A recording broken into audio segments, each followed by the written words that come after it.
German philosophy. A dialogue. Alain Badiou. Jean-Luc Nancy. Edited and with an afterword by Jan Völker. Translated by Richard Lambert. The MIT Press.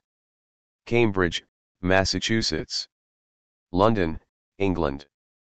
The following dialogue took place on January 30, 2016, as part of a conference at the Berlin University of the Arts, UDK. Thanks are due first of all to Alain Badiou and Jean-Luc Nancy for accepting the invitation to participate in this wide-ranging debate, and for their willingness to revise the resulting transcription. They also agreed to respond to two further questions, on Adorno and the contemporaneity of philosophy, which are included in the following text. Funding for the conference was kindly provided by the German Research Foundation, DFG. Finally, special thanks are due to Alexander Garcia Dutman, who played a key role in making this dialogue possible. Völker. I'd like to begin with a very general question. For both of you, German philosophy plays an important role in your works, as does the question of the timeliness of philosophy, that is, the timeliness of its intervention in the present. How would you assess the state of the philosophical relationship between France and Germany? Badiou. In my view, philosophy exists in a discontinuous manner. I believe there are certain philosophical periods. The idea of a continuity, a tradition, is in any case an academic idea. And as for the idea that the human being is a philosophical animal, that philosophy exists always and everywhere, that's a platitude of contemporary journalism. There are discontinuous philosophical periods, and we can locate them historically. There was, of course, the great Greek philosophical period. There was a great Arabic period, appended to this Greek period. In the 17th century, there was a French period that began with Descartes and included Malebranche, Spinoza, and Leibniz, even though Leibniz was German and Spinoza a Flemish Jew. At the end of the 17th century and the beginning of the 18th century, there was an English period with Locke, Hobbes, and Hume. Then there was a German period that we now know as German idealism, with Kant, Fichte, Schelling, and Hegel. And it seems to me that in the 20th century there was something like a Franco-German period, which revolved around phenomenology. It began quite early, with Husserl, and then Heidegger, and in France we had Sartre, who went to Berlin just before the war, and Merleau-Ponty. What we are seeing today is perhaps, and I'm taking a risk here, the end of the French period, or the French touch, as the Americans say, who contributed much to its academic popularity. And if we look a little closer, this is perhaps also a Franco-Slovenian period. Let's not forget Slavoj Žižek and his followers. As I said, this period began with phenomenology and particularly with a complicated relationship to Heidegger in Derrida, Lacan, Nancy, and Ricoeur. It continued through French structuralism, as marked by Lacan and Foucault in particular, and sitting before you now are two late representatives, two survivors of this approach. So what was this French period, which began as a Franco-German period and then became increasingly French until it came to represent France in America? It was, I believe, an attempt to establish philosophy in what I would call a new place. The aim was not to circumscribe philosophy in an academic fashion, but rather to relate it to its outside in an extremely vital way, to nourish it on literature, painting, cinema, mathematics, and psychoanalysis, while also breathing new life into the vitalism of Nietzsche and Bergson, as Deleuze did. In this way, all of these thinkers sought to establish a renewed critical role for philosophy, with close ties to the political. There were, of course, different tendencies. There was Derridean deconstruction. There were the postmoderns, like Lyotard. There was the Strasbourg school, with Lacan and Nancy. And then there were more individual endeavors, such as my own, which I would gladly describe as neoclassical. In sum, then, the philosophical relationship between France and Germany passed through a period of great exchange and proximity between the 1930s and the 60s, or a little longer, in any case over a long time that, rather remarkably, included the Second World War. So where are we now? I'd say we are probably at the end of this period. And we don't know where we are going.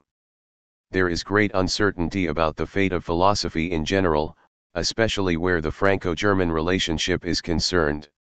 In fact, it seems to me that the question of the state of philosophy today, as reflected in the Franco-German relationship, is one that will depend on you, I mean, in light of where we are holding this discussion, on you young Germans, but of course also on those young French people who are interested in philosophy. Before I finish, I'd like to add that I have long been in favor of the fusion of France and Germany. I'm not a great champion of Europe. What is Europe, ultimately, without Russia, without Turkey, clinging to a defensive and rather uncreative relation to its former imperial grandeur? No, what I'd like to see is the fusion of France and Germany.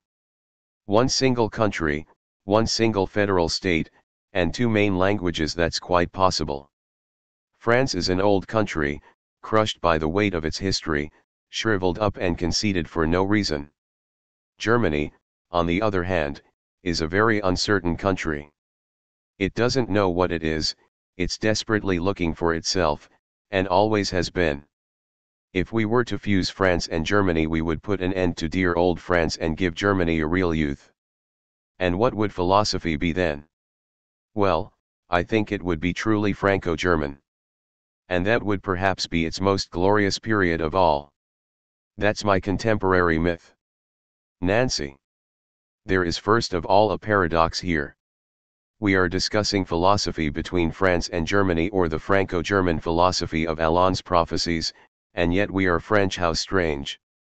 But perhaps not as strange as it might seem, since I think that between the two of us there's something very subtle, barely visible, which is marked as a form of French sameness, yet also functions as a difference between more France on the one hand and more Germany on the other. I don't know if you would agree with that, but... Badiou. So I'm too French and you're too German? Nancy. 2. Warum nicht? I don't know. In any case, I think I can follow the historical path you have sketched quite clearly, but I would add something to it and at the same time change its trajectory a little. Where you said, despite the war, for example, I would tend to think that it wasn't despite the war but rather precisely because of it. In other words, France in fact became philosophically more German during the interwar years, with the introduction of Hegel into France by Kojève, the proximities between Badiou and Heidegger, which aren't well known, but they do exist, and many other such factors. I think it's no coincidence that with the onset of the First World War, which was the first great shockwave, the beginning of the end for Europe, a sort of intersection emerged that was essentially marked by the importation of German philosophy into France, which until then had remained curiously unknown. It wasn't that the means of communication were lacking, but there was ultimately little transmission of ideas. The Second World War then saw the departure of a number of philosophers from Germany, and at the same time, just after and even during the war, the invigoration of French thought by what was coming out of Germany. Yet I think we can also trace these phenomena further back within the history of philosophy you outlined. We could add that it has often been said of the great German idealism and, incidentally, of early German Romanticism that it marked a contrast with France, because in France there was a revolution while in Germany there wasn't. In Germany there were no grounds for one, just because Germany wasn't yet Germany. From Kant to Hölderlin to at least Hegel, the German philosophers understood themselves, in their own striking ways, to be operating in the absence of a revolution or in the expectation of another revolution, or to be in the process of ushering in a revolution that would be speculative rather than political. That's a phenomenon that has very often been commented on. And I think that it touches on something in thinking itself. It's as though, just because Germany hadn't yet been unified, while France had been for a long time, so long that now, I completely agree with you, it is faltering and suffering because it's too old. Germany developed in its thinking with Fichte, Hegel, and so on what it had not yet realized as a state. On the other hand, however, the French Revolution was in fact a philosophical operation.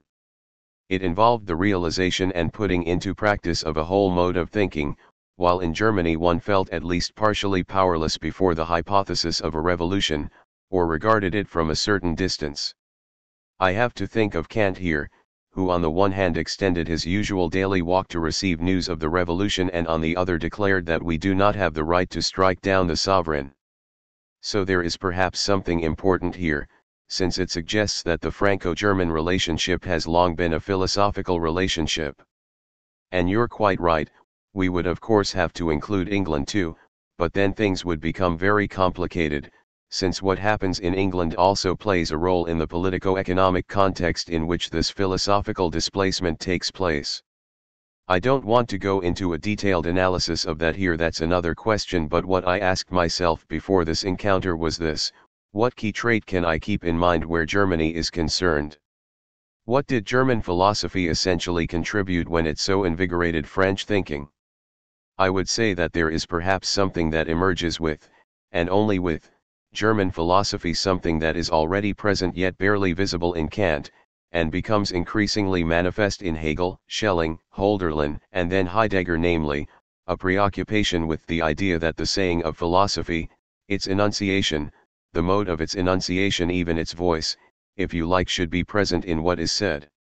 If we take up the conceptual pair of the saying and the said here, without necessarily referring to Levinas, we can note that since Descartes and the ideologue philosophers of the revolutionary era, French philosophy has tended to take the form of a somewhat neutral mode of discourse and enunciation that manipulates objects. Germany, meanwhile, steeped thought in language from the outset. Leibniz was the first to declare that German was the best language in which to philosophize, but also that it wasn't yet mature enough.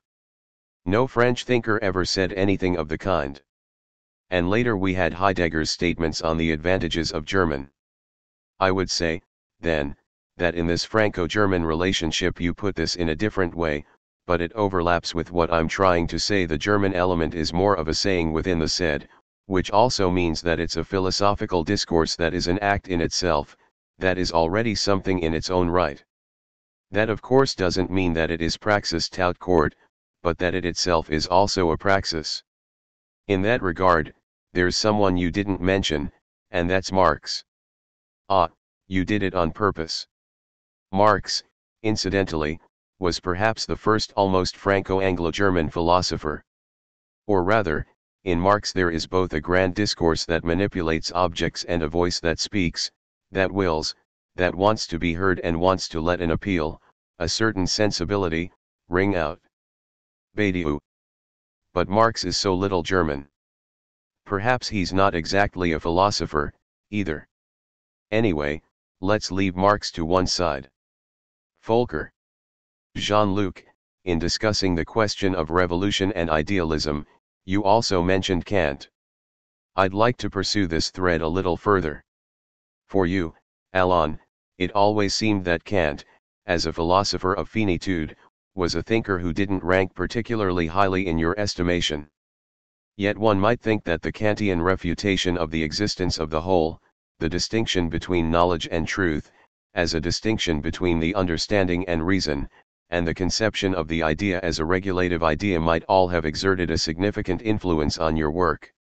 And for you, Jean-Luc, one might wonder in a very similar manner about the influence of the Kantian tradition. You wrote your dissertation on Kant, but later the names of Heidegger and Hegel feature more prominently in your work. And yet I've always wondered whether you would be prepared to describe a certain moment of rupture in the movement of being, a moment of interruption in every relation, which, as interruption, nonetheless belongs to being, as a Kantian point including where movement as praxis is concerned. Badiou.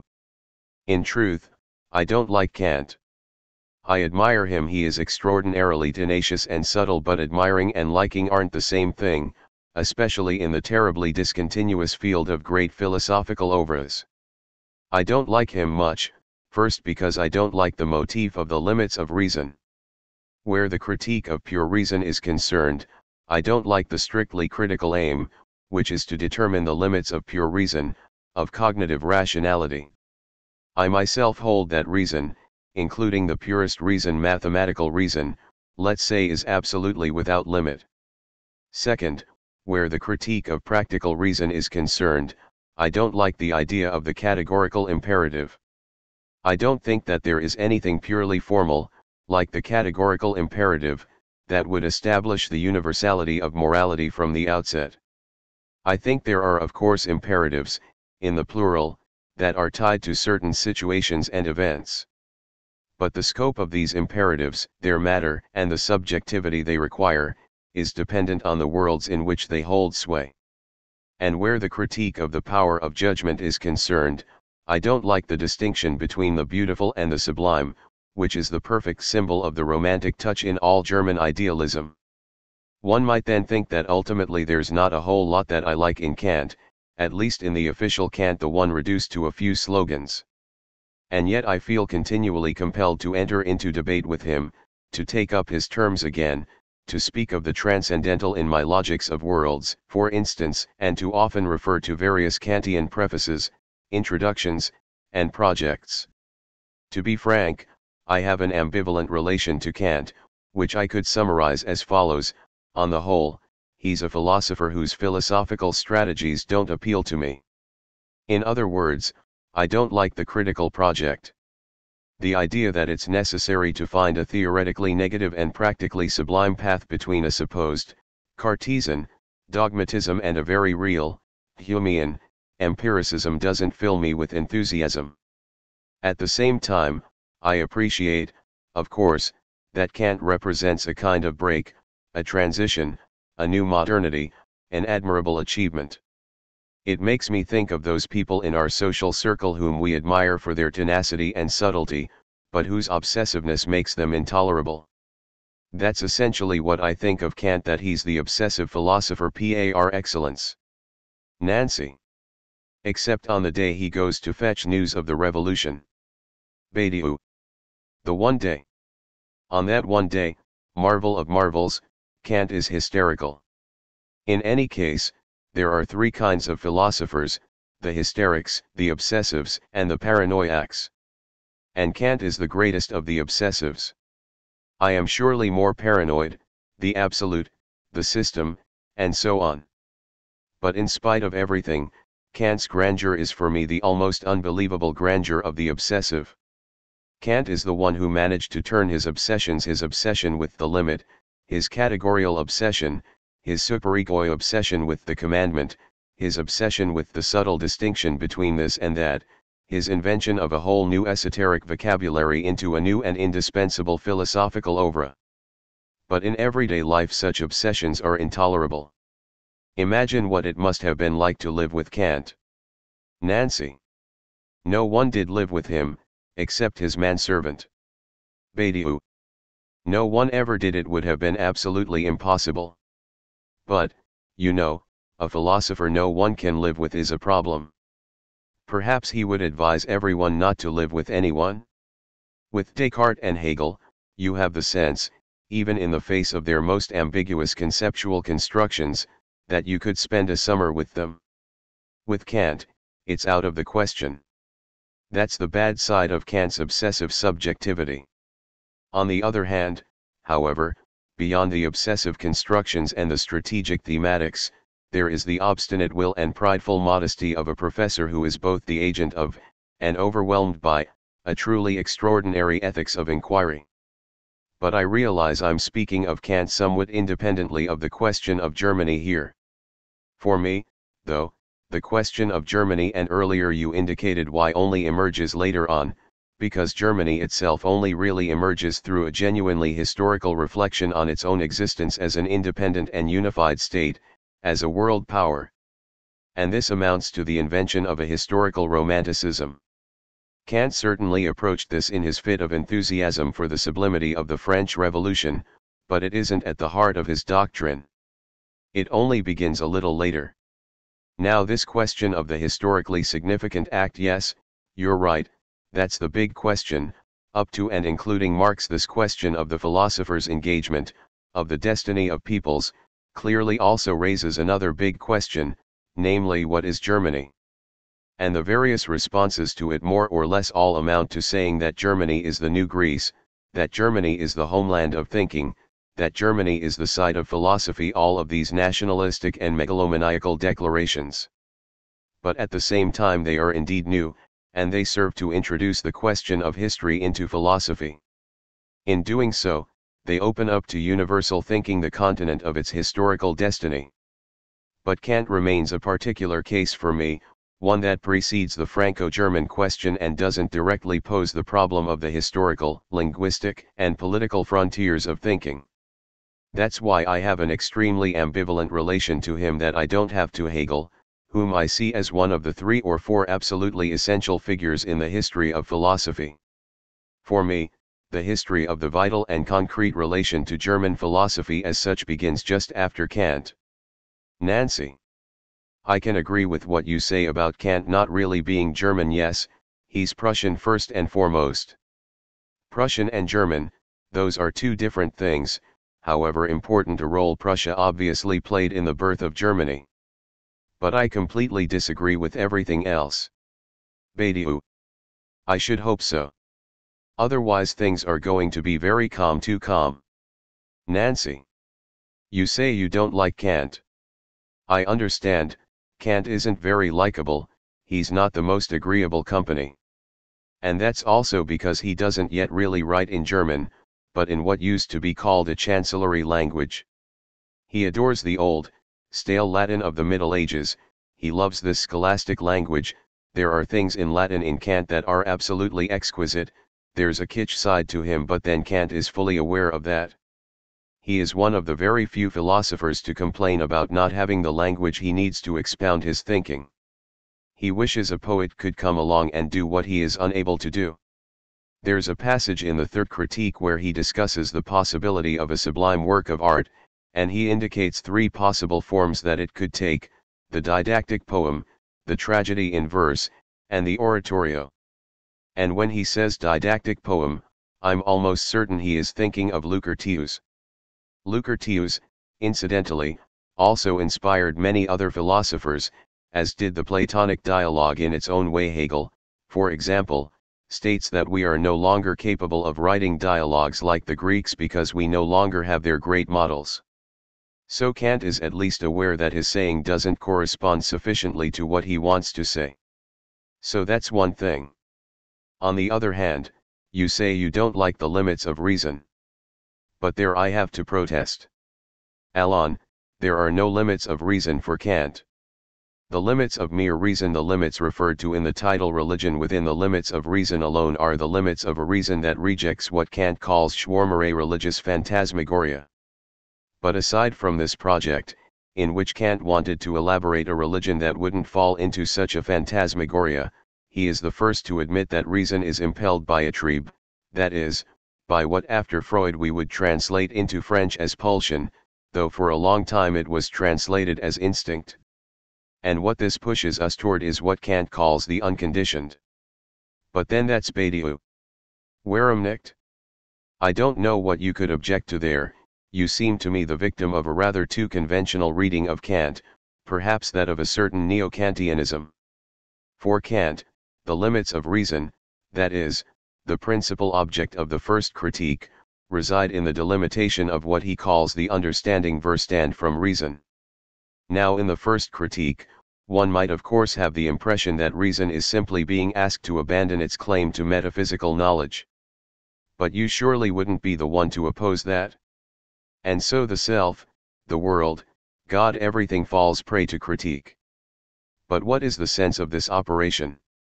For me, it is what opens up the whole of modernity, because it consists in saying, here it's no longer a question of an object of knowledge. I understand you might recoil at that. Badiou. I'd certainly be uneasy. Nancy. But the fact that it's not a question here of objects of knowledge that would be presentable within the order of a knowledge of the object doesn't mean that all of Kant's subsequent work isn't already contained in the first critique, in the resolution of the antinomies, and or especially in the 2 subsequent critiques, particularly the third. All of Kant's further work lies in attempting to think what may be thinkable beyond the object, beyond what can be objectified by knowledge, what, I would say, is perhaps thought under the heading of the real. You didn't mention this, but it's often thought that for Kant there are phenomena on the one hand and the thing in itself on the other, as though the thing in itself were hidden somewhere. Now I'm convinced not by myself alone but also on the basis of the many readings of Kant that have appeared between his time and ours, not least Heidegger's, that the thing in itself is nothing other than the positing of the thing as such, the fact that it is posited, that it exists, it is existence. And when I reread Kant, even when I reread him through Badiou, if you will, I am also convinced that this positing of existence is multiple from the outset. There is no thing in itself somewhere behind our perception of phenomena. What there is, hanging from the ruins of the proof of the existence of God, which is nonetheless the cornerstone of the attack against a reason that indulges in fantasy, is the pure and simple existence of all things, an existence that is necessarily multiple. Somewhere in a posthumous fragment Kant asks how we can be sure that that isn't all just a dream. And the reason is simply that we can speak of it, it is there, the real exists, ilya do real. I don't want to exaggerate, but to exaggerate a little I'd almost say that Kant is the first existentialist. In essence, his whole operation, but here it's your critique that's pushing me to go further. Badiou. Be my guest. Nancy.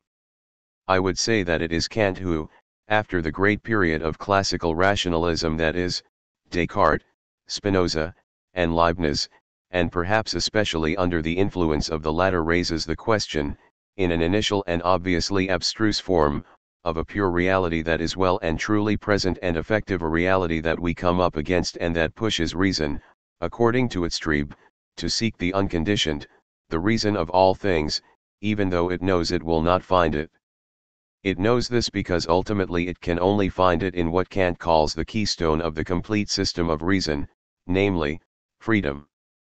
And freedom for Kant isn't simply the freedom of the classical free will, it is the freedom, as he says, to begin a new series of phenomena. It's also a freedom, then, that is bound up with history. So I was surprised when you said, for me, Germany only emerges later on, with history, because history also emerges with Kant, in philosophy. He has a number of texts on the subject of history. So there you are, that's my Kant.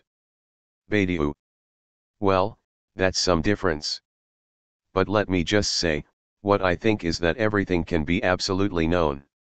If you'll allow me to bring China into a Franco-German controversy, there's a nice expression of Mao's that goes, we will come to know all that we did not know before. And Kant doesn't cease to explain why this is impossible. Even when he establishes a general principle of access to a real that is irreducible to the fiction of a hidden and inaccessible thing in itself, it's in a register that explicitly excludes knowledge. You can't pretend otherwise. Nancy. Yes, he calls that Glauben. Badiou. That's what I call, yes, the limits of the understanding, the limits of reason, the limits of rationality in general. And it's here that, in returning in reality to the classical, pre-critical field, I maintain the contrary thesis. Ultimately, everything can be absolutely known. Nancy. But you yourself sometimes speak of something, at least of a thing, if not the thing in itself, that you are convinced must exist, must be capable of existing, but that you do not know. You give it a name, you might call it communism, or the possibility of a full and fulfilled existence, of the becoming existent of an inexistence. I have some expressions in mind, but I don't have the texts here before me. I believe that's what you think. What is Badiou's I believe? Badiou. I believe that everything can be absolutely known. Your objection that I know there are many things that we don't yet know is no real objection. I don't claim that we do know absolutely everything. I claim that the axiom of knowledge as such is that we can know everything. There is the not known and the unknown, but strictly speaking there's nothing unknowable. Nancy. What does know mean? Badiou. Well, as my master, Plato, would say, that would be a long digression. Nancy. But we've got time. Badiou. Okay, let's take the canonical example of Kant's being in itself.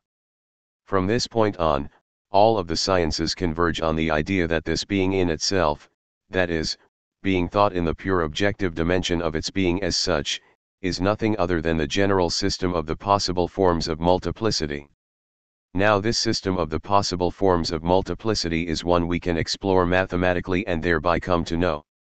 Whatever question you ask me, I will give you the register of the possible knowledge of it. I'm not at all saying that this knowledge has unfolded fully, that it has reached a state of absoluteness, if we understand absoluteness as the whole. But it is always possible. As soon as we start to say that there is a thing whose true nature is that we cannot know it, we enter the realm of obscurantism. We adopt a dangerous vision of existence according to which we have to accommodate and live with things that exist, that are there, but that we can neither know nor even understand. Now I think this kind of vision manifests itself in all sorts of contemporary claims. When the Prime Minister of my country says that to attempt to explain something is already to justify it, yes, he said it in relation to the mass murders in Paris last November, then this amounts to saying, if you attempt to explain these terrible things, you are already on the way to excusing them. He said, to explain, that is, to attempt to know, to understand, is already to excuse. And that's a very widespread idea. Combating this idea philosophically requires us to affirm that this kind of statement is obscurantist and inadmissible. We have to universally uphold the thesis that we can acquire genuine knowledge of what takes place. Kant, just like English empiricism, can be enlisted in support of the contrary thesis, namely that there are strict limits to our cognitive capacities, and that the unknowable therefore exists. Now, of course, one can also read Kant in other ways, if one sets out from the concept of practical reason. But one can't ignore the fact that he can be used, on a common reading of critical thought, to support the thesis that the unknowable really exists and that this unknowable is all the more important insofar as it coincides with the being in itself of all that exists. Nancy. But even for Kant it's not a question of speaking of the unknowable, but of the unknowable in the mode of the construction of an object produced by an experimental operation upon matter, according to the Galilean and Newtonian model, as you know. And it's from this kind of knowledge that Kant wishes to exclude absolutely the metaphysical objects of God, the immortal self, and the world as totality. So in no way does he say that these things are unknowable, he rather says that it's a question here of another kind of knowledge. Now, of course, he doesn't put it that way, but ultimately he says that it's a question of a different kind of relation between reason and its objects. And on the one hand, this relation still in Kant's terms, though I won't say that I'll always want to stick to them, takes the form of the second critique, that is, of the categorical imperative that you don't like, even though the categorical imperative is nothing other than reason enjoining itself to infinitely transform things as they are, in such a way that every action could be thought as a universal law of nature. For Kant, this is to put oneself in the position of God without God. In the third critique, on the other hand, it's a question of thinking ends always called final ends as though we could indeed think them as ends, even though we know, and that really is something we know, that they are not ends. Why? Because the human being is the being of ends. So that's a long way from simply saying, there is the known on the one hand and the unknowable on the other. Völker. Let me take up the role of agent provocateur again. Following this discussion of limits, in which we've also touched on the notion of totality, and since Hegel's name in a certain sense goes hand in hand with Kant's, Hegel is for both of you a crucial figure. The question I'd like to ask you here is this: how much system is necessary to think negativity? The restlessness of the negative, to cite one of Jean-Luc's works, which itself cites an expression of Hegel's, is for you, Alain, still rooted in the one of the Hegelian system. Is that then the Hegelian question, the question of whether negativity can only be thought within the one of a system? That it must be? That it cannot be? Nancy. Hegel is negativity as movement, the movement, as he says, through which the one is its own negation, or through which being, understood as the spiritless copula, immediately sublates itself. In a certain sense, this is something extremely simple, almost nothing, but in this nothing there is a mobility, an activity, that Hegel reproaches Kant for lacking. As he says in Faith and Knowledge, Kant has erected an admirable statue, but since it has no blood in its veins it cannot but crumble. For me, then, Hegelian negativity is movement. It's much less the movement of a system, even though there is a system. I have nothing against the system, but here I again have to cite Kant, who says that systems are living beings that develop and intersect with one another. I agree, there is no thinking that is not systematic, that is, that does not form a whole. What would that mean, a thinking made up of fragments? But for all that, a system isn't an imposing edifice. I understand that, for you, it's an edifice that proceeds from principles and allows us to subject everything to these principles. For me, by contrast, Hegel is equally, not exactly the anti-system, but I'm not sure what to call it, the hyper-system. The hyper-system that does not cease to systematize itself. As soon as one starts to speak of Hegel, what inevitably comes to mind is the last page of the Phenomenology of Spirit, with its modified citation from Schiller, Aus dem Kelch dieses Geistreichs schönt ihm seine Unendlichkeit, from the chalice of this realm of spirits foams forth for him his own infinitude. Gibt es nicht darin auch ein bisschen Badiou? The Phenomenology's last word is a foaming forth, not from him but from this chalice.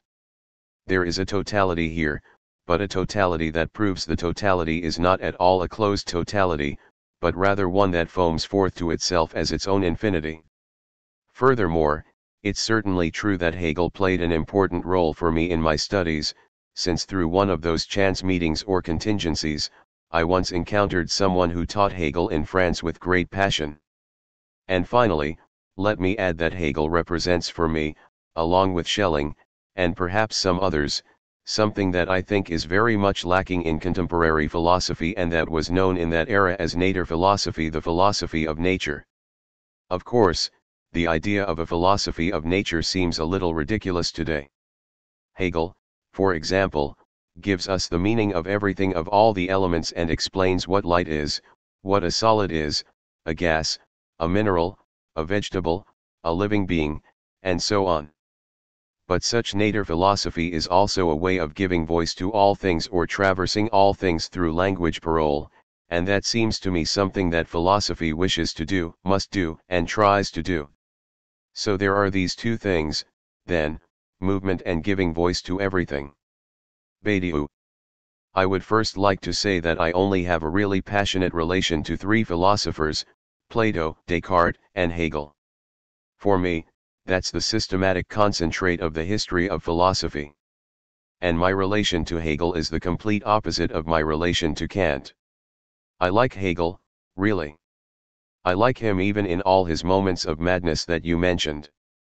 He even tried to deduce the exact number of planets as an attribute of the absolute. That was a big risk, which was immediately rewarded by the discovery of an extra planet.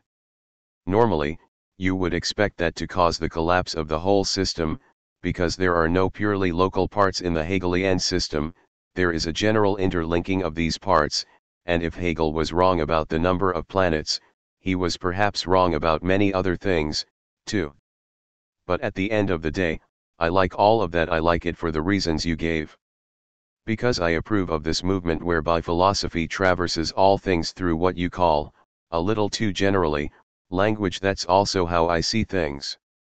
But however much I love Hegel, what stops me from really being at home in Hegel's thinking, from being at ease there, is his frenetic desire for exhaustion, the impatient passion of the encyclopedist, the desire to show that we are already, or at least that he is already, at the point of acceding to the totality of all possible shapes of consciousness, for example, without leaving any real space for the intermination of what is to come. Hegel seeks to exhaust every shape of subjectivity between immediate sensibility and absolute knowledge. And as you said, it's the same for nature, the idea of an exhaustion of its determinations. So I have the sense of a closure that insinuates itself into the heart of the dispersive and creative process of negativity, not exactly in the form of a preg-even totality, but rather in that of an integral fulfillment, a completed pathway. Yes, Hegel really does think that philosophy is a completed pathway. At the end of the day, the Absolute is with us from the outset, and Hegel is able to present the various stages on the long march through which it subjectivizes itself, in order ultimately to absorb this very path in the mode of a conscious new beginning recommencement. As Hegel himself puts it in an extraordinary formulation, the Absolute ultimately absolves itself of its own absoluteness. And yet, one still has the impression that this final absolution leaves intact the fact that we have passed through all possible forms of subjectivation. And so I think that despite all the objections one might raise to this totalizing vision, there is the sense of an end in Hegel, in both senses of the term. The end is both the ultimate destiny of the shapes of consciousness in the space of possibility of absolute knowledge and the eventual renunciation of the previous stages. If we take art, for example, the idea of the end of art cannot be interpreted as the end of all artistic activity. It's not that at all, but rather as the end of the necessity of art for the unfolding of spirit. Since the end of Greek art, in fact, its status as a historical figure of the Absolute has been exhausted. And it's on that basis that Hegel can say that art is a thing of the past. It's here we reach the limit of my Hegelian interiority, which is nonetheless very expansive.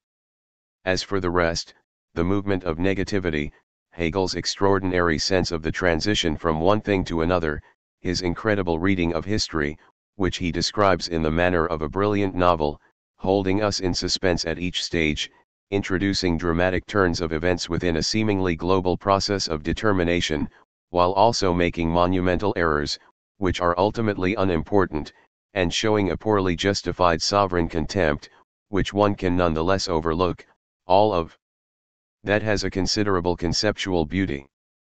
And here I would agree with what you said. It's true that there is a fascinating form of commitment in his prosodic constructions themselves, one that is surely a Hegelian invention, with a quasi-aesthetic character and an authentic linguistic power that never shrinks from the most extravagant jargon. Hegel's language is a constant treasure trove, and the best proof of this is that whenever we try to translate him we end up falling back on his German terms. For all these reasons, Hegel represents an important horizon for me, since he is the true thinker of negativity, not the morose, negative negativity of Adorno, but an affirmative and creative negativity. Hegel is a great inventor, a dynamic thinker, conceptual in an intense, effervescent, surprising, and somewhat jargon-heavy manner, but endowed with real genius. And that's why he seems to be our contemporary, aside from the idea of the exhaustion of both the real and the possible, which in my view isn't very contemporary. Nancy. First of all, it is important to note, whether we are talking of Kant or of Hegel, that we cannot relate to them as we do to our contemporaries. We necessarily come after them, and we reread them. What strikes me is that you say, I don't like Kant, I like Hegel, whereas what I say of the one or the other isn't primarily a question of affect, but of a reception. I know that what I say is mediated by various readings. I wouldn't have the relation to Hegel that I do without Kojève, or, going beyond Kojève, without Badiou, or many others, including Derrida. So first of all, we are not doing our shopping in the philosophical supermarket, we are who we are now, in 2016, and so we take up various perspectives and try out various ways of seeing what has taken place and what has given rise to us. Second, exhaustion. Here I'm not so sure, because absolute knowledge is nothing other than spirit's journey back through all of its various shapes. And Hegel doesn't claim that all of these are complete in his time. He does of course think that there is something in the process of coming to fulfillment, and he sees this fulfillment very much in the figure of the state. Indeed, he sees in the state a double fulfillment, one of which I think is very keenly observed. Hegel is namely the first to show that the state not only amounts to the administration of civil society but also to what he calls the Sittlichkeit. That doesn't mean the moral idea, though I believe it's translated into French as l'idée morale, but rather the ethical idea in action. And through a historical representation that is of its time, this ethical idea in action takes the form of a constitutional monarch. Thanks to the dynastic principle, the monarch materially incarnates the idea through his contingent and natural person alone. Hegel insists on this, while doing no more than signing his name. Yet behind this monarchical signature lies the mystery of what Hegel calls the ethical idea. Only philosophy, he says, is in a position to contemplate this majesty. Now you could, of course, construe that as an expression of a certain exhaustion, but in reality it signifies that for Hegel true politics is the superpolitics or hyperpolitics of philosophy, and one might say that that opens just as well onto the disappearance of the state in favor of something that would more fully embody the ethical idea in action. What I mean is that in Hegel there is something that is always in the process of disturbing the possibility of exhaustion, such as contingency. The person of the monarch is contingent, and elsewhere in Hegel there are further examples of the indisputable character of contingency. There is a section in the encyclopedia where he attacks someone, whose name I forget, saying, "So and so wants me to deduce the necessity of the pen with which I'm writing, it's absolutely ridiculous, etc." So whether it's a question of the monarch or my pen, not everything can be deduced and everything doesn't lead to an exhaustive system. I won't say that there isn't also a tendency toward exhaustion. But Hegel not only leads to the foaming forth at the end of the phenomenology, but also to the end of the encyclopedia, where, citing Aristotle, he says that spirit enjoys itself. Indeed, Hegel is perhaps the first thinker of infinite jouissance, and as it happens, he belongs to an age marked by a kind of release. Hegel follows Spinoza, with whom he shares a great deal, even if in Spinoza it's called joy, a word that is nonetheless the doublet of jouissance. Now jouissance in Hegel, and it's no coincidence that there's a connection with foam here, is precisely that which cannot cease, that which cannot exhaust itself. You speak of that which comes to an end, that which is cut off, in a text where you criticize me for thinking, as you put it, a jouissance, of the angels, and you add, but be careful, it does end all the same. I don't disagree, infinite jouissance is finite. The finite opens itself infinitely. I would say that the jouissance of which Hegel speaks is his way of naming the relation to the outside of a spirit, to use his terms, that precisely cannot exhaust itself by itself, that cannot arrive at its own end. But to be unable to arrive at one's own end is at the same time to be infinitely fulfilled. And what is infinite fulfillment? That's the question I would put to you. Badiou. But this infinite fulfillment is directly related to the fact that the absolute is nothing but the subject of its own pathway. So the infinite in Hegel is the pathway itself insofar as it is subjectivized. And none of that can be contained within a substantial delimitation. The foam is simply the fact that spirit, having arrived at absolute knowledge, is now in a position to contemplate and breathe life into the totality of its shapes in their subjectivized dimension. To be sure, nothing is complete in the sense of a closure that would prevent any further examination, but there is still an exhaustion of possibilities. Aside from that, I'd also like to make a methodological remark concerning reading. My reading of authors, of philosophical constructors, is much more naive than yours. I take very seriously what they themselves say about what they are doing. You say that successive interpretations modify all that. But no, they don't modify philosophers' explicit assertions about what their project really is. You can't deny, even if you would rather it weren't true, that Hegel's project consists in an exhaustion of all historical possibilities. You can't deny that the absolute is the subjectivized recollection of those shapes that make up its pathway. You can't deny, and as it happens you just said it, that Hegel sees in Prussian bureaucracy the definitive, absolute figure of the state, and so on. Now as I see it, that's all part of the necessary singularity of individual philosophers. It's an internal testament to the fact that all their strength, all their grandeur, lies in their capacity to extract from a historical material as determined as it is precarious a certain measure of universality. The grandeur of these philosophers would be less manifest if we corrected or erased the innumerable traces of contingency in their works. There's no need to correct anything whatsoever. Nancy. There's no need to, but we can't do otherwise. Just because there is history and because we come afterward. I completely agree with you. We have to know what we want to do if we really want to read Hegel. We have to know why we want to read Hegel, because we're not obliged to reread him the whole time. But if we really want to read Hegel and really establish what is contained in Hegel, then you are absolutely right. But that also means that we have to consider Hegel in the context of his own time, in just the time I was speaking of earlier, a time in which Germany wasn't yet in the process of modernizing its state, as France was. So that's one thing. But today, in any case, we can hardly purport to read Hegel as though we were living at the turn of the 19th century. Badiou. But that's not at all what I mean to do. I want to read Hegel naively as a naive reader today, and to make of him what I will, that's all. That's my position in relation to the great philosophers. At a push, I'd gladly do for all of them what I did for Plato, that is, rewrite them. Nancy. But just look, it doesn't bother you to say, ultimately, I take what is in Plato and I rewrite it wholly otherwise. Well, that's something else again. Badiou.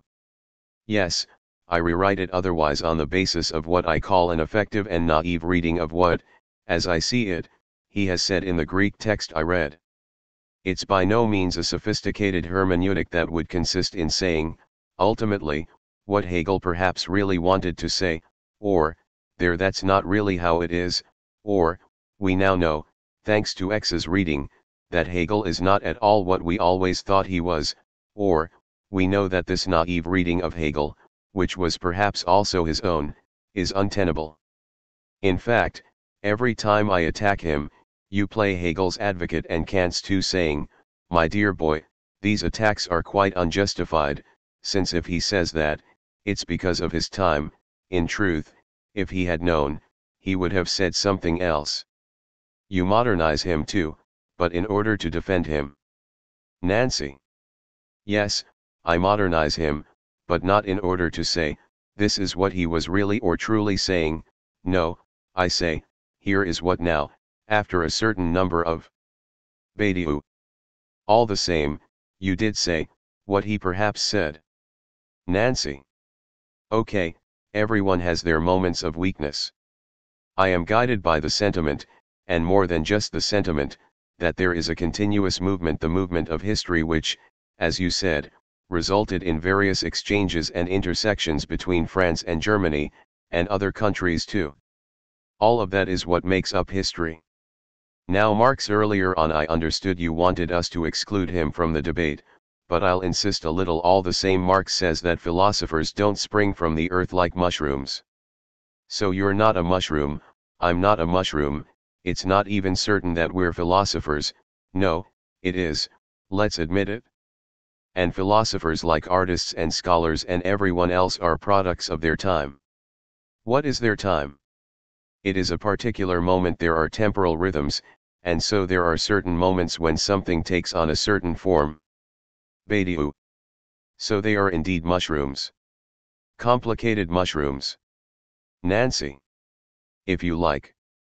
I've often thought that, because Marx is a little mistaken here, he seems to think that mushrooms arise through a kind of spontaneous generation. Badiou. And you are restoring the truth of the mushroom. Nancy. Whereas in fact, mushrooms only grow in certain places. It's well known that porcini mushrooms, for example, don't grow just anywhere. Mushrooms grow under certain conditions, including those of light, humidity, and so on. To that extent, Marx is mistaken, and it would be better to say something like, philosophers don't fall from the sky. The question is then, if philosophy too isn't just a succession of singularities that happen to arise, why Kant and why Hegel? Well, Kant emerged because a critical moment had arrived, one marked by a range of things, including Sturm und Drang in Germany and Rousseau in France, and in this critical moment it was a question of shaking up the dominant systems of the representation of reason. And Hegel, well, that's another story. Philosophers are then produced by their time, and produced by their time with the task of thinking their time.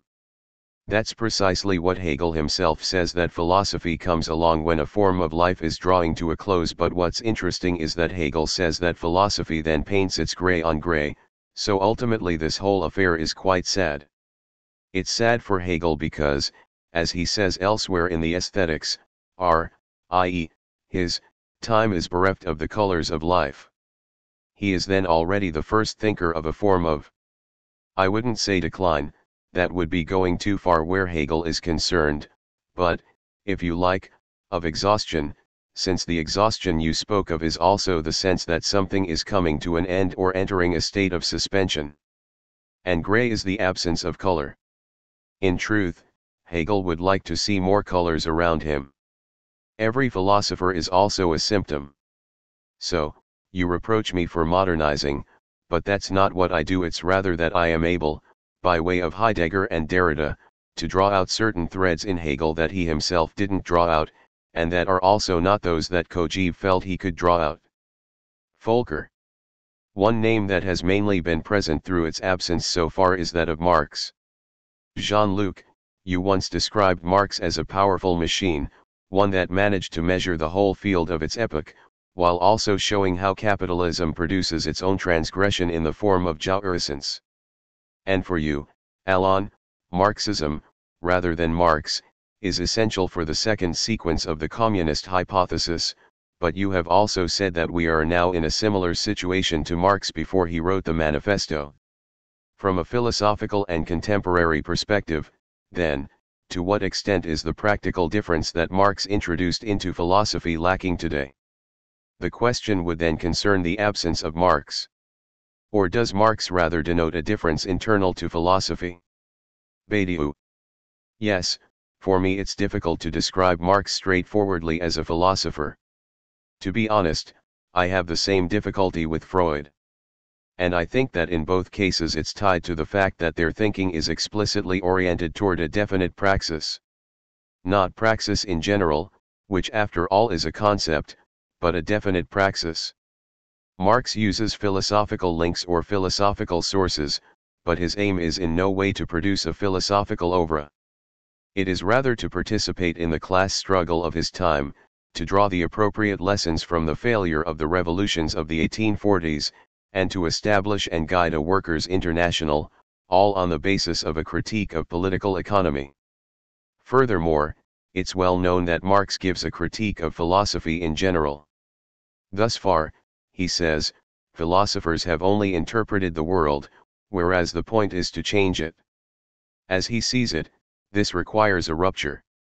Now, it seems to me that whether it's a question of a communist international and all the associated revolutionary practices or the psychoanalytic profession and the definition of a cure in all such cases where philosophy is enlisted solely in order to contribute to the constitution, the creation, of a singular, organized, and codified praxis, we need to invent a particular designation. Because strictly speaking, there is no philosophical praxis. Neither revolution nor psychoanalytic cures can be described as philosophical practices. They are practices that perhaps incorporate philosophical elements, but they are not philosophical practices. In truth, the existence of philosophy, like the existence of art, is nothing but the manifestation of great singular oeuvres tied to proper names. And a philosopher is someone who creates a philosophical oeuvre that stands the test of time. So I would prefer to say that there is philosophy in Marx, without thereby being forced to say that Marx is a philosopher. And that means that there is always something difficult in philosophical discussions on Marx, because they can't be conducted like those on Hegel, Kant, or Descartes, for instance, or even Plato. I would say the same about Freud or Lacan, or Lenin, or Mao. In all of these remarkable thinkers, the philosophical ingredients are put in the service of a singular, rigorously defined end, which in itself is extra-philosophical. Now we can, of course, ask how we should then treat the judgments that Marx or Lacan make about philosophy. And to be honest, I think the first part of Marx's famous dictum in the Theses on Feuerbach is simply inexact. To say that philosophers have only interpreted the world doesn't do any real justice to philosophy. Philosophy's conceptual work manifests itself as something other than an interpretation of the world. It may intersect with this kind of task, but it cannot be reduced to it. The interpretation of the world rather constitutes the essence of myths, religions, wisdoms, and the like. Philosophy, essentially rational and based on the sciences, especially mathematics, is thus conceptual rather than hermeneutic. Philosophy is a system of singular questions, at the center of which lies, in my view, the following question: does there exist anything with a universal value, and if so, how is this possible? Other philosophers would put this question differently, but they all articulate singular questions that by no means amount to interpretations of the world. It's true, then, that philosophers don't put forward a program to transform the world, in the political sense. They might touch on this kind of activity, but it's not their real aim, no more than it is to offer an interpretation of the world. So the idea of moving from interpretation to change seems to me to miss the mark. Why?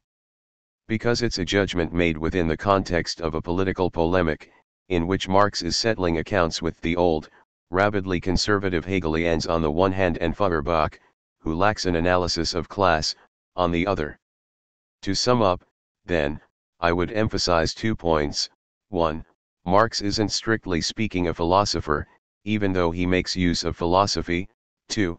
The judgment that he passes on philosophy and that would seem to produce a radical break within it, this was to some extent Althusser's interpretation, is a judgment that does not seem to me very pertinent and in reality didn't produce any radical break in the history of philosophy. Nancy. I can only agree with what you said last. But I interpret everything else you said very differently. I agree that whatever definition we might give of philosophy, Marx isn't really a philosopher. But I would add a little more, not more than you, but I would say that Marx isn't a philosopher because he doesn't do what every other philosopher does. He doesn't go as far as he possibly can, with the means at his disposal, in his attempt to pose, to say, to name, to designate what he doesn't cease to consider as the end of action. He doesn't name what he is striving for, even if it is unnameable. For me, there are 2 key examples of this. The first is his famous statement that religion is the spirit of a world without spirit. It's a brilliant statement, and very effective against religion, but not enough attention is paid to the fact that, if he says this world is without spirit, then that must mean he is familiar with something that goes by the name of spirit, and he observes that it isn't here. But at no point does he say, I shall now attempt to say what spirit is. And it's the same with the statement, which I believe appears twice in his works, that the point is not to establish collective property, as has so often been assumed, but rather that the disappearance of private property would also bring about the disappearance of collective property and allow individual property to appear. Now Marx names individual property here, but he says nothing about it. And it's because he doesn't say what individual property is that he's not a philosopher. So we can agree on that. But at the same time, if we go back a little before Capital, if we return to the manuscripts of 1844, without worrying about Althusser's epistemological break, we can nonetheless find certain elements that help us to think what an individual might be. I recently reread a passage from the 1844 manuscripts, for example, where Marx speaks of the jouissance of the worker, the producer, at gaining recognition through his work and his production in and through his work. Here we can already glimpse a small element of what he understands by an individual. And what he understands by an individual is very, very far from what we would call an individual today. Who knows, perhaps he even conceives a subject who could just as well be collective. In any case, he conceives a jouissance of one's own value, recognized as such. And at that moment, jouissance, that's his word, genius, in this jouissance takes on the sense or the value of the self-evaluation of a value. And a value that evaluates itself is a value that has no need of evaluation, it's a value that is absolutely valuable by itself. Here and there, I have tried to show that all of Marx rests on the thinking of an absolute value, and that this absolute value is called humanity insofar as each of us is both the producer of our existence and a social or collective producer. But Marx doesn't even develop that idea, he perhaps doesn't have the means to do so, though it does resonate in certain of his images that remain with us today. As he describes it in the Holy Family or the German ideology, as you know, the worker liberated from his alienating wage labor will work in the morning, go fishing in the afternoon, and play the violin in the evening. Now here there is something that even doubles jouissance, since working in the morning would already afford me recognition as a producer, while fishing would, well, I'm not sure exactly what kind of recognition it would bring, I'm not enough of an angler for that, and the violin, well, that's clear. So in Marx, as I read him, there is something of the order of the enjoyment of an absolute value. To that extent, I wouldn't say that he's not a philosopher, I would say he is a philosopher who stopped at a certain point, or perhaps that he is a philosopher who let himself get caught up in an urgent task, and after all we're not going to reproach him for that. In that sense, Marx did far more than just protest against the abominable conditions of labor and commodity production. He also put his finger, a philosophical finger, what else, on something that was very much coming to a head. I would say that that wasn't simply the death of God, but the death of the jouissance of value. Perhaps there is also a link between God and jouissance, but let's leave that to one side. To that extent, then, I would say he is a philosopher who did indeed do a lot of good for philosophy. Badiou. I agree with you there. He used philosophy in a way that was useful for it. But I'd just like to add that there is something in the manuscripts of 1844 that is decisive for me, namely the idea that the aspect of humanity that comes to the fore in Marx's historical era, which to a certain extent is also our era, is what he calls generic humanity. And generic humanity is very much a philosophical category. The whole problem is to identify, in existing societies, the trace, the recognizable figure, of this generic humanity. This is linked to the idea that human activity itself ought to be generic rather than specialized, to the critique of the division of labor you mentioned, on the basis of the idea that every individual should become a polymorphous worker, and to the very important notion of the end of the opposition between intellectual and manual workers. There is a whole Marxist anthropology on the future of the value of humanity as such, a value conditional on what we might define as the generic dimension of humanity. I completely agree with you, all of that was only sketched in Marx's works. And the fact that it remained so resulted in a sort of ungainliness in his handling of the critical opposition between scientific and utopian communism. Please note, everyone, that it's on Marx that Jean-Luc and I have found some points of agreement. That's a symptom indeed. Nancy. In what you said about Marx, there was also another point, namely that philosophy isn't an interpretation of the world. I completely agree with you on that, but I would define it differently. Let me say two things here. First, when you say that philosophy isn't an interpretation of the world, isn't that rather close to what Heidegger says in relation to the Weltbilder, the images of the world, the age of the world picture? I wonder whether there isn't a certain proximity between you there, the obviously enormous difference being that, for Heidegger, the age of the world picture precisely brings to a close what he calls philosophy, whose end he declares in order to speak of a thinking that would be still to come. For you, however, to say that philosophy isn't an interpretation of the world is to regain the whole of philosophy, to preserve its name and its character as the persistent, meticulous, and attentive posing of the question, is there a universal value? But what I'd like to ask you, even if it disrupts the order of these questions a little, is this: why did philosophy begin? Badiou. You're asking me? Nancy. Yes, I'm asking you. Badiou. You're right to ask me, because I know very well why it began. Philosophy began because mathematics began. Nancy. Why did mathematics begin? Badiou. That I can't tell you. If I could tell you why mathematics began, I would be in a position to give an exhaustive account of the evental figures through which humanity arrives at its generic figure, that is, its absoluteness. The beginning of mathematics is an event, which has a historical historiale dimension. That's the reason why every attempt to explain this event, like any other event worthy of the name, is doomed to failure. Why? Because an event is an imminent exception to the laws of a given situation. So you can make all the anthropological speculations you want, I know them by heart. There are the Egyptian preconditions, the Babylonian preconditions. Mathematics could only have emerged in the Greek anthropological or political context, and so on. Ultimately, that helps us circumscribe the thing itself a little better, but no one is able to say why in the radical sense mathematics emerged at that very moment and in that very place. Nancy.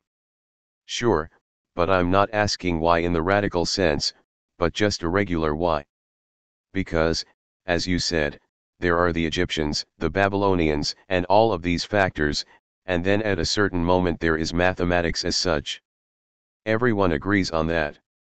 The question is rather, why was there such an enormous change? And here it's not enough just to say on account of the Greek anthropological context.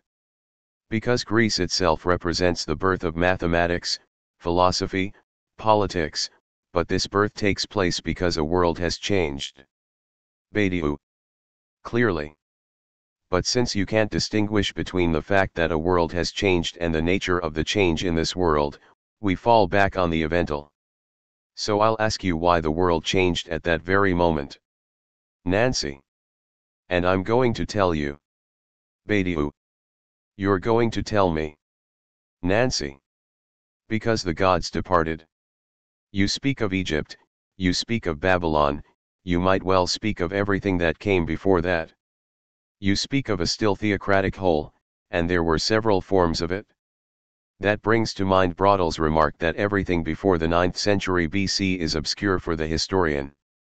But this obscurity is now beginning to dissipate a little, and we know a little more about the great whirlwind that swept through the Mediterranean at the end of the Bronze Age and the beginning of the Iron Age. Now I'm very mindful of the fact that, as Hegel puts it, there are first myths, naivete, and so on, and then finally reason appears. And today we are still beholden to this miraculous birth of reason, which for you is represented by the matheme in all its Greek splendor. Yet here you take the Greek precisely as already given all at once, whereas I'm always haunted by the fact that there are first of all a certain number of conditions at work: techniques, practices, navigation, arithmetic. Now Babylonian arithmetic certainly isn't mathematics as we would understand it, but it is already a lot, and the same goes for the arithmetic and land surveying methods of the Egyptians, alphabetic writing, and so on. These are all important elements in the complete transformation of civilization. In a word, then, in this part of the world, in this rather oriental Mediterranean region, there suddenly emerges a humanity that goes about transforming generic humanity.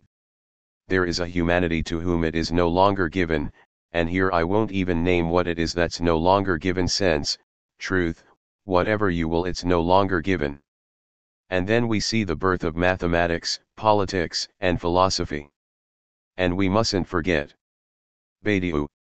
Tragedy. Nancy. These are all various attempts to give oneself or to acquire something where it isn't given. Oh, but you agree with that? Badiou. Absolutely. Nancy. Yes, but it's not a miraculous birth. Badiou. I didn't say it was a miracle. But you haven't given the least explanation of it either. Nancy. No, I'm not saying I'm going to explain it. I'm only asking that philosophy look over its shoulder a little.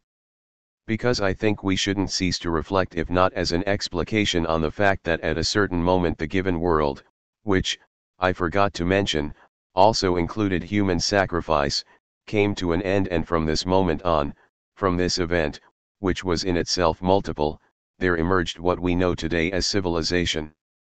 Badiou. I completely agree. I have always insisted that mathematics is only ever the most radical and concentrated form of a far more general phenomenon, namely, that what it is to speak the truth is no longer a question of a prescribed enunciative position. What we and the classicists call Greece is the moment when the validity of a statement is no longer seen as organically tied to the person making it. So with Greece we enter an era in which, if you want to maintain the universal truth of a statement, you have to put it up for discussion among everyone who understands its meaning. Mathematics is simply the encoding, at a total level of abstraction that I consider the ontological level, of this phenomenon that we both acknowledge this profound upheaval. At this point, we leave behind a world where the legitimacy, the validity, of what is said depends on the person who says it, and where this ultimately leads back to an interpreter of the gods, a prophet, a king, an established authority. What appears with Greece is something like the nudity of truth. From now on, one has to argue, if one defends a thesis, if one holds an opinion, one has to argue. Likewise if one rejects a thesis or challenges an opinion. And politics itself then comes to be situated within this element, since it's necessary to argue for the statements one makes at the Democratic Citizens' Assembly. I agree with you about the nature of this general shift. And when you say, suddenly, something is no longer given, I completely agree with your formulation. Mathematics simply amounts to the written, abstract, radical testing of this point. A proof is a proof, and if someone claims to have proved something, then he or she has to write this proof down and discuss it with his or her colleagues. And then we'll see if it's true or not. That's what Greece is. I agree with you there. But you didn't explain it, you didn't say where it came from, and why there and not somewhere else, and why sometime around the 5th century BC. You merely said that that's what it was. Nancy. Agreed. But that's already something, since we have already advanced a little if we can say it's that.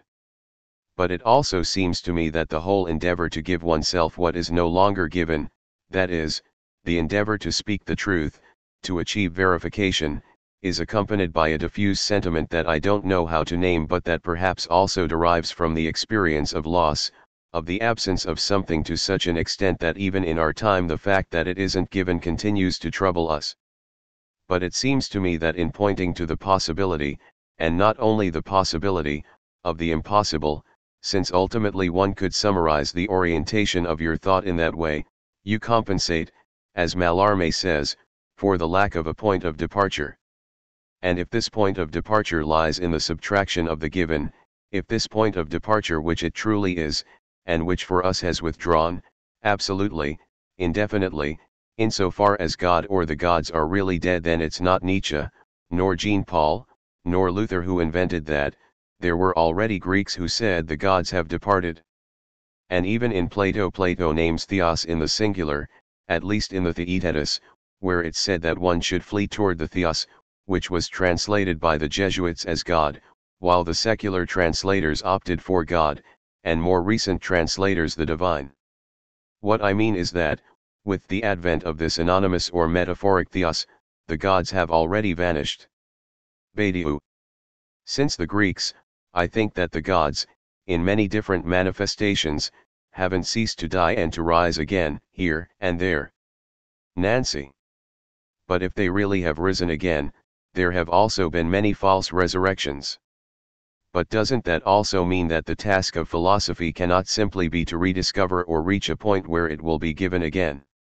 It being the truth. Because we could then know it, anew, in its entirety as given? Or because it the true would begin to be given again?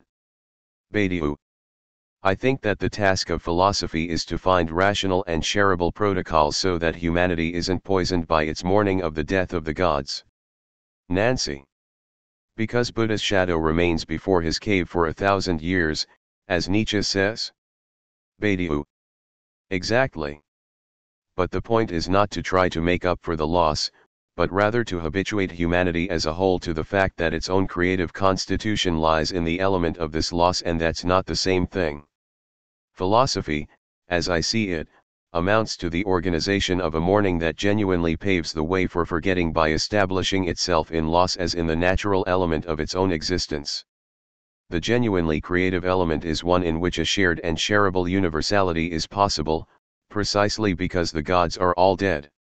That's what Wagner clearly saw at the end of the Götterdämmerung, the total failure, on both sides, of the conflict between the gods of light, Wotan, and the gods of darkness, Alberich, bequeaths to humanity the task of establishing a universal peace. Völker. Let's now turn to another name, from another tradition, though one that also takes up the Marxist legacy, in order to transform it into a philosophical critique, Adorno. The absence of any intensive discussion between post-structuralist French thinking and the philosophy of critical theory has long been a source of puzzlement. And this absence seems to persist today. In the context of an ever more quickly and aggressively developing capitalism, however, the questions posed by Adorno seem to be making a return, together with the important question of the possibility of a critique of this capitalist reality in all its complexity. This raises the question of what we are to do with the critical theory of society and the negative dialectic. Now this is, of course, an enormous question, but would you agree that this problematic intersection of negativity, critique, and the relation between philosophy and society is an urgent question, one that needs to be reopened following the decline of communism as we have known it? Badiou. For my part, I'd say that, contrary to Adorno, it's actually necessary to give a critique of the negative dialectic in order to revive the communist hypothesis. The dominant idea under Stalin was that to solve a problem it was necessary to discover and, if necessary, create the enemies and saboteurs preventing us from solving it. In other words, the essential element of the task was entrusted to the most violent form of negation. What we urgently need to do now is invent new forms of affirmative dialectic. In other words, affirmation was formerly confined to the imaginary register, to the invention of vague visions of a wondrous future. And the register of the real was bound up with an obsession with the enemy and the constant necessity of its destruction. What we have to do now is affirm affirmation as the very heart of the dialectic, as its real presupposition, which alone can give rise to a measured, controlled, and creative form of negation. Nancy. For my part, I'd say that Adorno has remained relatively little known in France, for two reasons. First, his thinking was obscured by the abundance of French philosophy that emerged from the beginning of the 1960s, in a country where German isn't well known and where translations take some time to appear, especially where we are talking about a style as difficult as Adorno's. Indeed, the difficulty of his style has been noted and discussed in Germany itself, and this difficulty can only increase in translation. In my view, a fundamental question remains concerning what is certainly not jargon, but rather a certain hermeticism that cannot simply be ignored, unlike Heidegger's hermeticisms or what we might call Derrida's, or indeed Deleuze's, unreadabilities. In any case, there is certainly a general question concerning contemporary philosophical language. Badiou, for his part, represents a particular case, since in him the hermetic dimension is embedded within mathematics and psychoanalysis. At first sight, that disburdens the philosophical, but it doesn't prevent it from invoking mathematico-psychoanalytic resources. But please forgive the digression. There is, of course, also a deeper reason, one that brings us back to the beginning of our discussion. After 1933, Germany lost its philosophers. Either they emigrated or they almost all fell silent if they didn't follow the regime. One alone became the archifascist, but he had raised the decisive question of being. In exile in America, critical theory maintained a certain critical Marxist continuity. In France, this mode of thinking didn't enjoy the same force. Following Daniel Ben said, one could speak here of a long-term divorce between the radicalism of a social movement marked by workerism, whose heritage stretches from revolutionary trade unionism to the Communist Party of the 1930s, and those university intellectuals steeped in the positivist tradition who remained obstinately resistant to German philosophy and dialectic. The Republic on the one hand and various marginal Marxisms, such as those propounded by Badiou and Lefebvre, on the other tended rather to favor the emergence of a complex ensemble that situated its critique on another plane, largely dependent on Heideggerian deconstruction. As it happens, that's another example of the way in which philosophers don't simply spring up like mushrooms. Here it would also be necessary to retrace Althusser's whole development and to reconstruct the intellectual climate of the 1960s from Althusser to Badiou, by way of a great many others. Where Adorno himself is concerned, however, there is also a paradox. For in the very same 60s in which he wrote his negative dialectics, he was far less distant than we tend to think from Heidegger, on the one hand, and certain supposedly French, and partly Heideggerian, tendencies, on the other. In particular, I think that what separated Germany and France then was a certain relation to science and epistemology. In France, Bachelard, Cavales, Canguilhem, to name just a few of the leading lights, represented a non-metaphysical emancipation that lacked a significant counterpart in Germany. Around the beginning of the 1960s, we were all animated by a certain idea of science, whereas in Germany science was regarded more suspiciously on account of its ideological malleability. Derrida invented a grammatology in a way that was both playful and serious. The word epistemology was on everyone's lips, even if it was used rather indiscriminately. Foucault spoke of the episteme, which was also a response to the rupturing of history. In this context, the Marxists found themselves in a very difficult position, which, incidentally, explains Althusser's epistemological break. But Adorno was never far away. Lyotard read him closely, for example, and Miguel Abençour is far from having ignored him. Alex Garcia Duttman, who is as French as he is German and Catalan, was very close to Derrida and has continually referred to Adorno. Adorno's aesthetic theory certainly overshadowed his negative dialectics, but the two are linked. Beyond his aesthetics, Adorno particularly attracted the attention of those concerned with the idea of a praxis freed from the traditional theory/practice schemas, that is, those who might concur with a statement such as nothing can even be experienced as living if it does not also contain a promise of something transcending life, as Adorno puts it in his 18th lecture on metaphysics.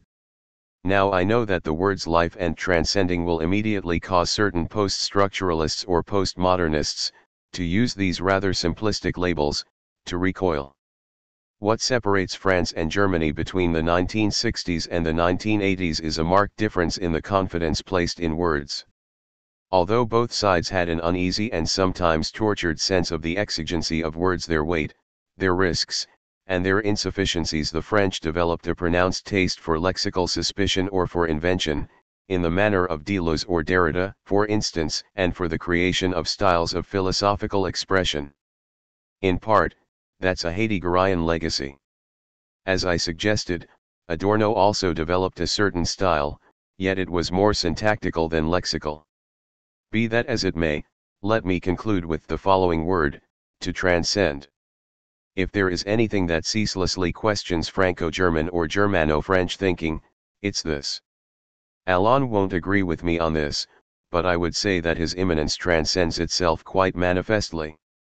I admit, however, that it would be much better to do without this conceptual pair, though not without leaping outside, into the other, the elsewhere, and the infinite. Völker. To close, let us turn to a rather delicate name, Heidegger. For you, Alain, Heidegger was a Nazi, but nonetheless one of the most important philosophers of the 20th century. Perhaps you would agree with that view, Jean-Luc. Yet can Heidegger's Nazism be kept out of his philosophy? What are we to do with Heidegger?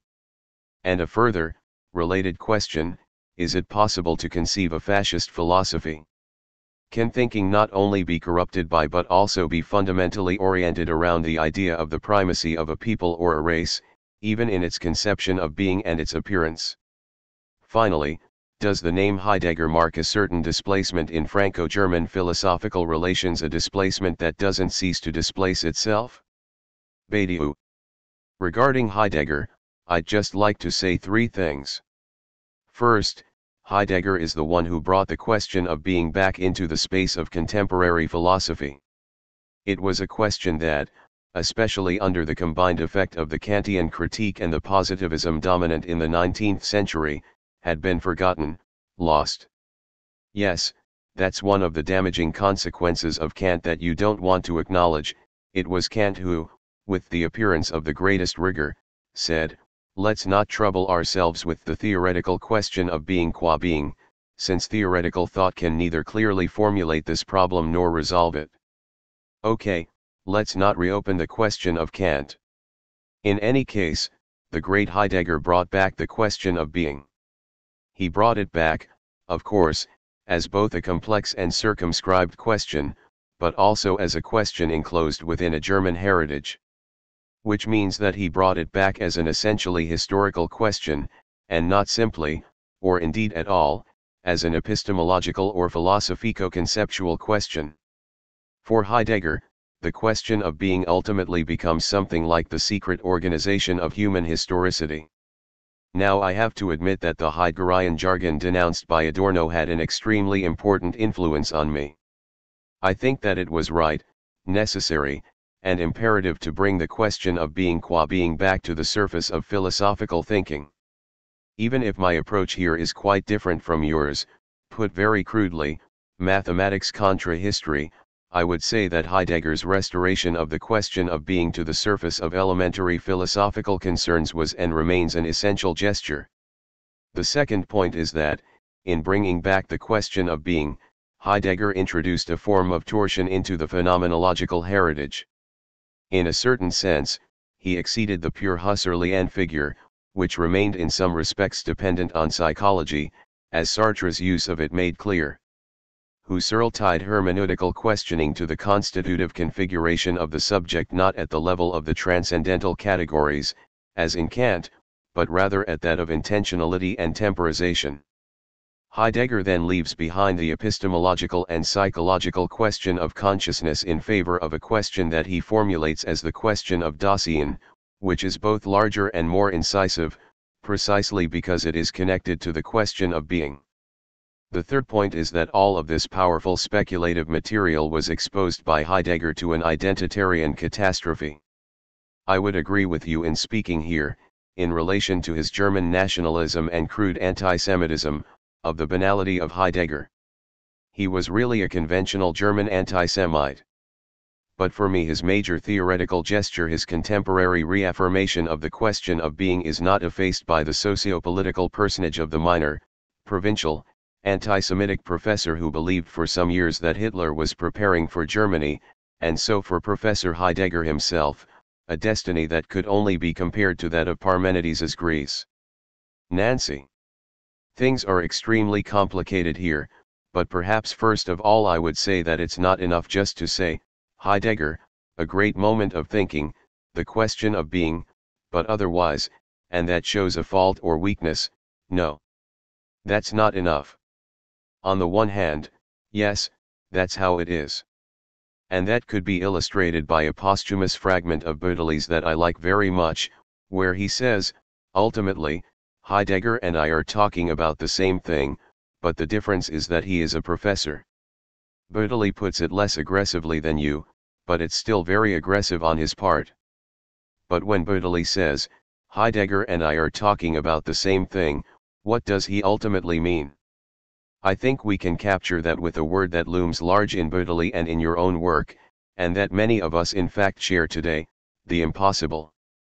I mean the impossible not in the sense of that which is not possible, but rather that which falls outside the calculation of possibilities, that which exceeds the possible. So I would say that what Bödeli intuits here is very interesting, namely that Heidegger is perhaps the first to really introduce the impossible into philosophy. He doesn't call it that, even though at times he's not far from doing so, such as when he says that to will the possible is not to will. At the same time, there is a certain solidarity between what isn't simply the Nazi event, but also the overwhelming of Europe, and the overwhelming within Europe of the very relation to what is known as politics. In essence, fascism amounts to the dismissal of politics, or rather to its absorption through the declaration that everything is political. Heidegger was perfectly well aware of that, and he criticized the slogan "everything is political."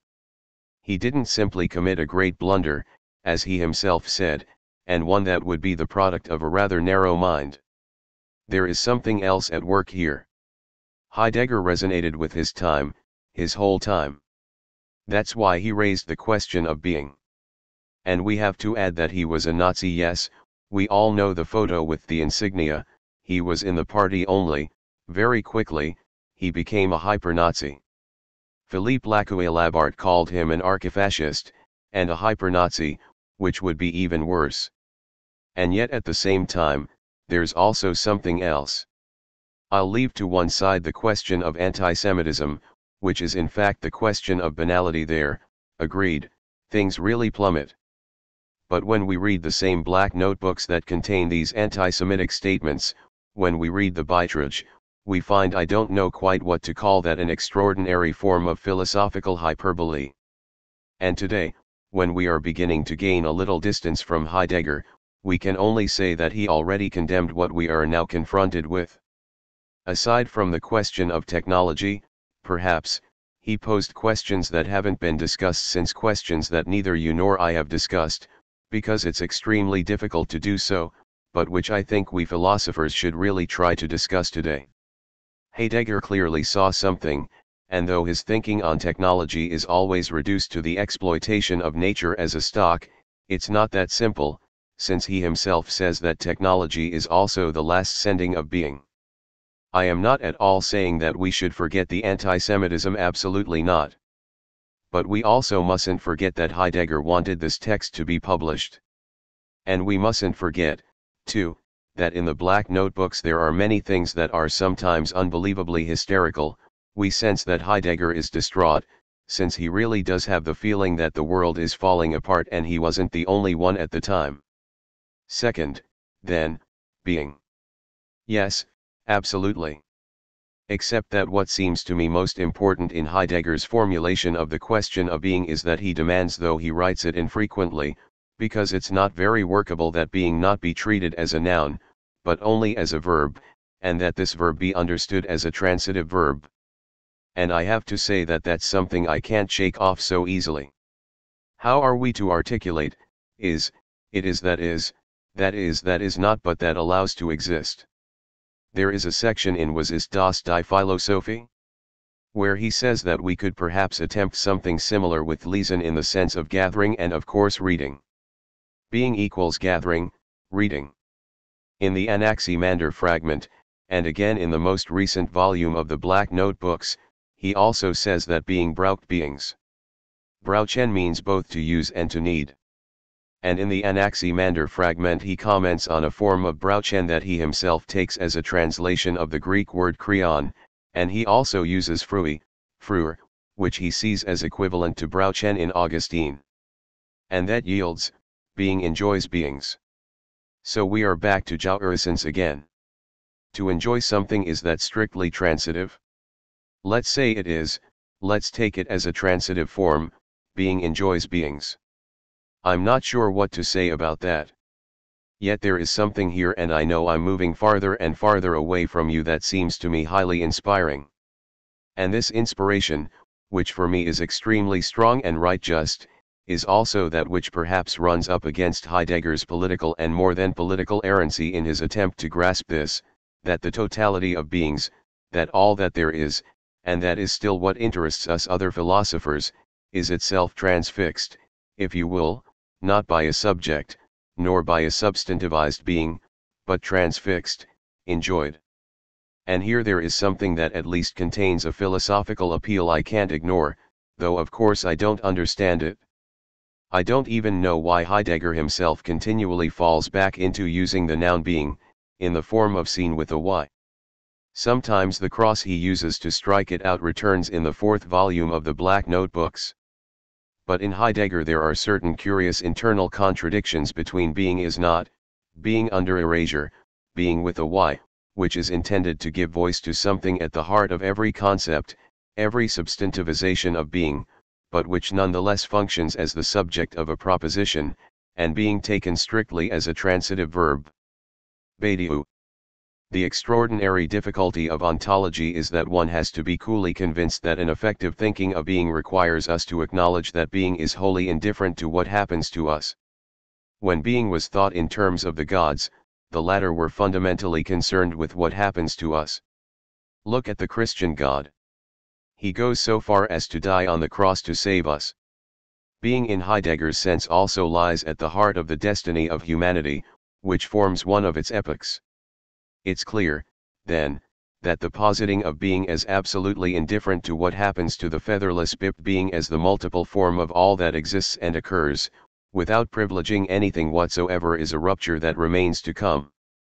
Being in this sense has nothing to do with destiny and is in no way tied to the singularity of thinking humanity. On the contrary, it is the underlying register of our being, in its indifference to the destiny of humanity. To accept this indifference, we have to think and affirm that there is no history of being. What there is being's own unfolding as the indifferent multiplicity of multiplicities. The limitation of Heidegger's return to the question of being is his implicit perpetuation of a phenomenological vision, that is, one that consists in claiming that being has a sense. Strictly speaking, however, being qua being has no sense. It has a truth that we can approximate through mathematics, but no sense. In Heidegger's crucial gesture I see an adherence to a certain teleology that allows us to confront the destiny of being in the figures of forgetting, the forgetting of forgetting, primordial reversal, and so on.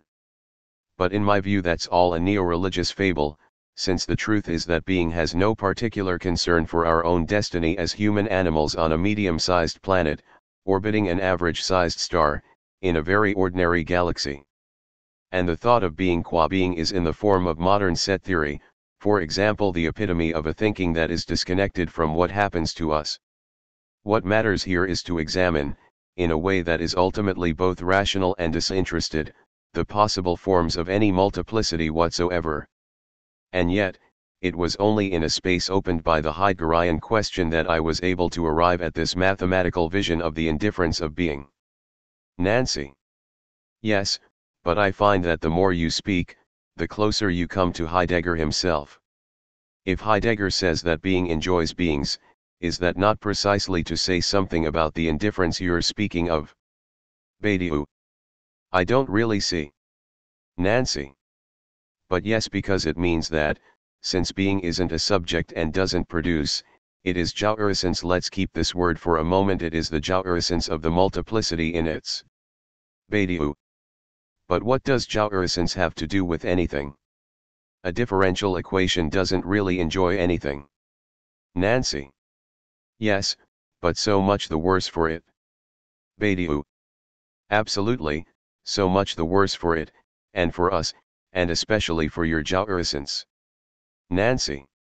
No, not at all, since we can enjoy a differential equation. Badiou. Ah, but be careful. We can enjoy a differential equation, but a differential equation itself doesn't enjoy anything. We can sometimes enjoy the indifference of being, too. That's always possible. We have invented all sorts of perversions. Nancy. If you like, jouissance is essentially a hyperbolic word, a dangerous one that stands in for sense. For Heidegger, the question of being is the question of the sense of being. Badiou. For Heidegger, yes, but it's there that he goes astray.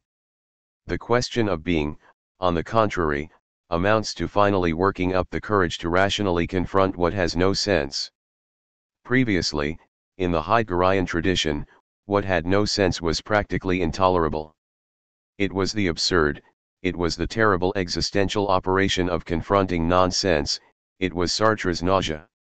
That's what the question of being was as a question of sense. But the truth is that being has no sense, that's all.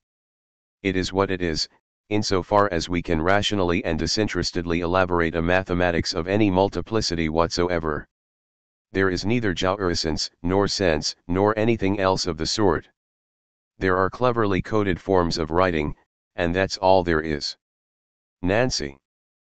But in saying that you forget Derrida, who took up the question of being as a question of the difference between being and beings, naming it difference with an A, the difference of being or being differing from itself.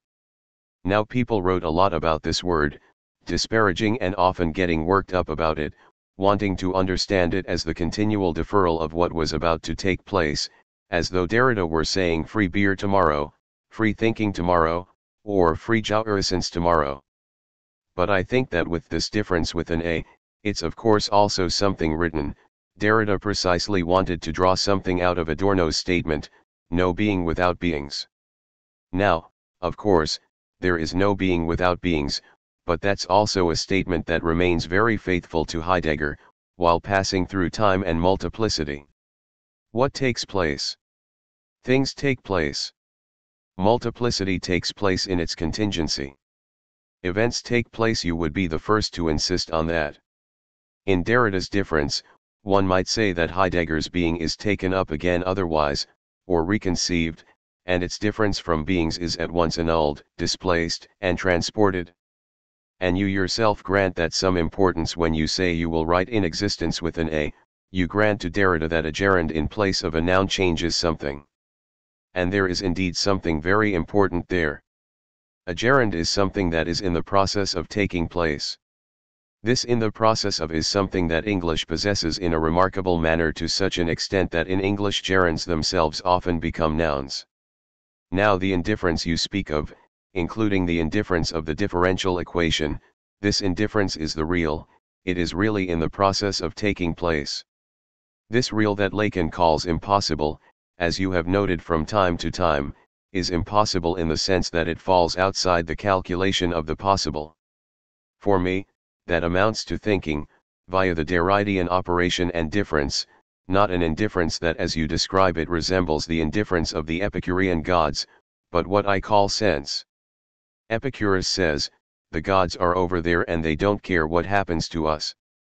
But no, it's not that being doesn't care what happens to us, since it's not someone, it neither cares nor doesn't care. So this indifference in the sense of sense, because it's perhaps simply a verbal dispute here, since you understand sense as sense that has a final signification, is also found there where something takes place. I don't have another word for it. What I understand by sense is the simple fact that something takes place, that it refers from one point to another. And that's something else that I take from Heidegger. When Heidegger says that the world is a totality of Bedeutsamkeit, which Martineau translates as significabilität, then this is an aptitude, a capacity to bedeuten, but it's not a given Bedeutung. That the world is a totality of Bedeutsamkeit means simply that it is a totality that is not to be understood in a totalitarian sense, but rather as the entirety of all that takes place and can take place, and that does not cease to refer to itself as the impossible that falls outside any calculation of possibility. I call that a sense, but I don't insist on the word. I do think, though, that it makes a difference apart whether we speak of sense or indifference. Badiou. For me, it's a considerable difference. Between indifference and sense, I see a genuine abyss. But I wonder whether we shouldn't call a halt at the edge of this abyss, as I sense that exhaustion is gaining the upper hand. Völker. One very last question. To pursue this difference between being and sense, or sense and indifference, is there a contemporary configuration of this difference, or does the question of the contemporary not touch on it? What role does the figure of the contemporary play in a philosophy based on the question of being? And to return again to a Heideggerian problematic, without reopening the question of Heidegger, is it possible to question or consider whether there is a task for contemporary philosophy that is specifically tied to the Franco-German philosophical tradition? Badiou. What I can say is that the work of thinking, with respect to the difference between being, sense, and indifference, or between conceptual rationality and historical intuition, in relation to the human comprehension of being qua being, is characteristic of a certain distanced complicity or fraternal contradiction between German and French thought. And we bear witness to that, after the French infatuation with German thought, exemplified by Sartre and Derrida, and the distance separating French structuralism and German hermeneutics, what we can now expect to emerge is a new form of this work of thinking, one that I think will address the following problem: how are we to reconstruct an affirmative dialectic on the basis of an ontology that accepts the indifference of being? Yes, I think that's a problem we have in common. Nancy. Let me respond very resolutely, yes. Because I think that the difference between being and sense, or between indifference and sense, first of all amounts to a difference between being and being, or a difference within being. This difference, which I find in Heidegger's suggestion of playing the transitive verb against the noun, in the A of Derrida's difference, in Adorno's no being without beings, and in the anything whatsoever of multiplicity in Badiou this difference is itself the result of the contemporary. The contemporary is this time that has become isomorphic and isochronic with itself, a time that only orients itself privatively in relation to its past and future, without thereby possessing a tangible eternity, a time suspended along a narrow ridge. This contemporary is also the time of the global closure of a technological, economic, cultural, logic of civilization, which is beginning to doubt itself, that is, to doubt what being has implied ever since Plato's ousia, though we shouldn't forget that Plato also speaks of an epikeina tes ousias. And it seems quite plausible that this time is a response to Plato's in the form of its suspension and mutation. 26 centuries, that's enough for a civilization. From Marx and Nietzsche to Heidegger, there have been no lack of signs of its collapse. Lenin, Freud, Einstein, Husserl, and Heidegger represents a turning point here, since it was in him that this malaise crystallized around being. Where everyone else saw progress and an advance, even if critically, he brought together all of the characteristics and the whole problem of the Occident under the heading of ontology. One might say that it is with Heidegger that the notion of the contemporary as the time suspended in itself emerges as the driving force and motive of philosophy to such an extent that it even prompts talk of the end of philosophy. Since Heidegger's time, we have remained in a state of suspension. Not without movement, to be sure, but this movement has been difficult and hesitant, as is to be expected in a time when all assurances have been shaken or become suspect, to say the least. Even Heidegger's anti-Semitism, his lamentable recourse to a banal element of his time, bears witness to something, since anti-Semitism is a foundational element of our Romano-Christian culture, one that involves certain basic motives oriented around a form of division and self-rejection of an Occidental identity. And Heidegger represents the high point of such self-criticism or self-hatred, which, incidentally, had been rather alien to philosophy before Marx and Nietzsche. It's a remarkable trait that divides Heidegger against himself at the root. Perhaps one might say that a complex, chiasmatic division between being and sense indeed marks the contemporaneity of a Franco-German combinatorics in which philosophy unfolds, or at least a philosophy that does not renounce being or sense, that does not simply dismiss ontology in favor of a consideration of forms of language or forms of life. I'm not rejecting Wittgenstein here, I only think there is something else at stake in philosophy, something rooted in a real irreducible to the fiction of something hidden, as Alain said in our discussion. Now I adhere to the exigency of this real, as it were, which in fact is not simply an exigency but ultimately philosophical passion itself, in a sense recalled by the Husserlian injunction to return to the things themselves. The real as being and or sense, as the chiasm of the two. And this is attested to by the contemporary dominance in contexts that tend to lie outside of this Franco-German combinatorics of a vogue for the real that goes by such names as New Realism, Speculative Realism, or Object-Oriented Philosophy. Now this movement assumes that philosophy has remained enclosed within subjectivity, and that everything else has been considered in relation or relative to it. But that's an extremely naive supposition. Thinking has never been concerned with the subject in a unilateral relation to objects, even in Descartes and even in Kant. Everything has always commenced and recommenced with being in the world, with being thrown into a world that is neither given nor guaranteed, yet absolutely existent. A number of people helped to bring the present translation to fruition. First of all, I would like to thank Paula Getty for all her advice and support during the course of the translation. Many thanks also to Celine Contit for generously taking the time to comment on certain passages in the text. I am also grateful to Jan Völker for his helpful and considered responses to my queries. Finally, my thanks to Mark Lowenthal and Anthony Zanino at the MIT Press for all their assistance throughout this project transaction. As Jean-Luc Nancy himself notes in his preface to Charlotte Mandel's translation of his La Jouissance, the latter term designates the entire, limitless usage of a possession, with the twofold connotation of appropriation, or consummation, consumption, and pleasure carried to its height. Jean-Luc Nancy and Adele Van Reeth, Cumming, trans. Charlotte Mandel, New York, Fordham University Press, 2017, 8. Since both of these connotations play an important role in the following dialogue, I have chosen to leave the noun jouissance untranslated, while using to enjoy as a translation of the verb jouir transaction. Theodore W. Adorno, Metaphysics, Concept and Problems, ed. Rolf Tiedemann, trans. Edmund Jeffcott, Cambridge, Polity, 2000, 145. Afterword. Jan Völker. In thanks to Alain Badiou and Jean-Luc Nancy and to all involved in their discussion in Berlin on January 30, 2016, I should like here to add a few closing remarks, 3 remarks, to be precise, all of which bear on the following question: what does it mean to conduct a philosophical dialogue on German philosophy from a French perspective? I shall approach this question by way of 3 paradoxes. Let us begin with the question of philosophical dialogue. A dialogue between philosophers is no simple matter. Indeed, Gilles Deleuze and Félix Guattari even famously claimed every philosopher runs away when he or she hears someone say, "Let's discuss this." Deleuze the philosopher and Guattari the psychoanalyst were convinced that philosophy is badly served by discussions, since these are fine for round-table talks, but philosophy throws its dice on another table.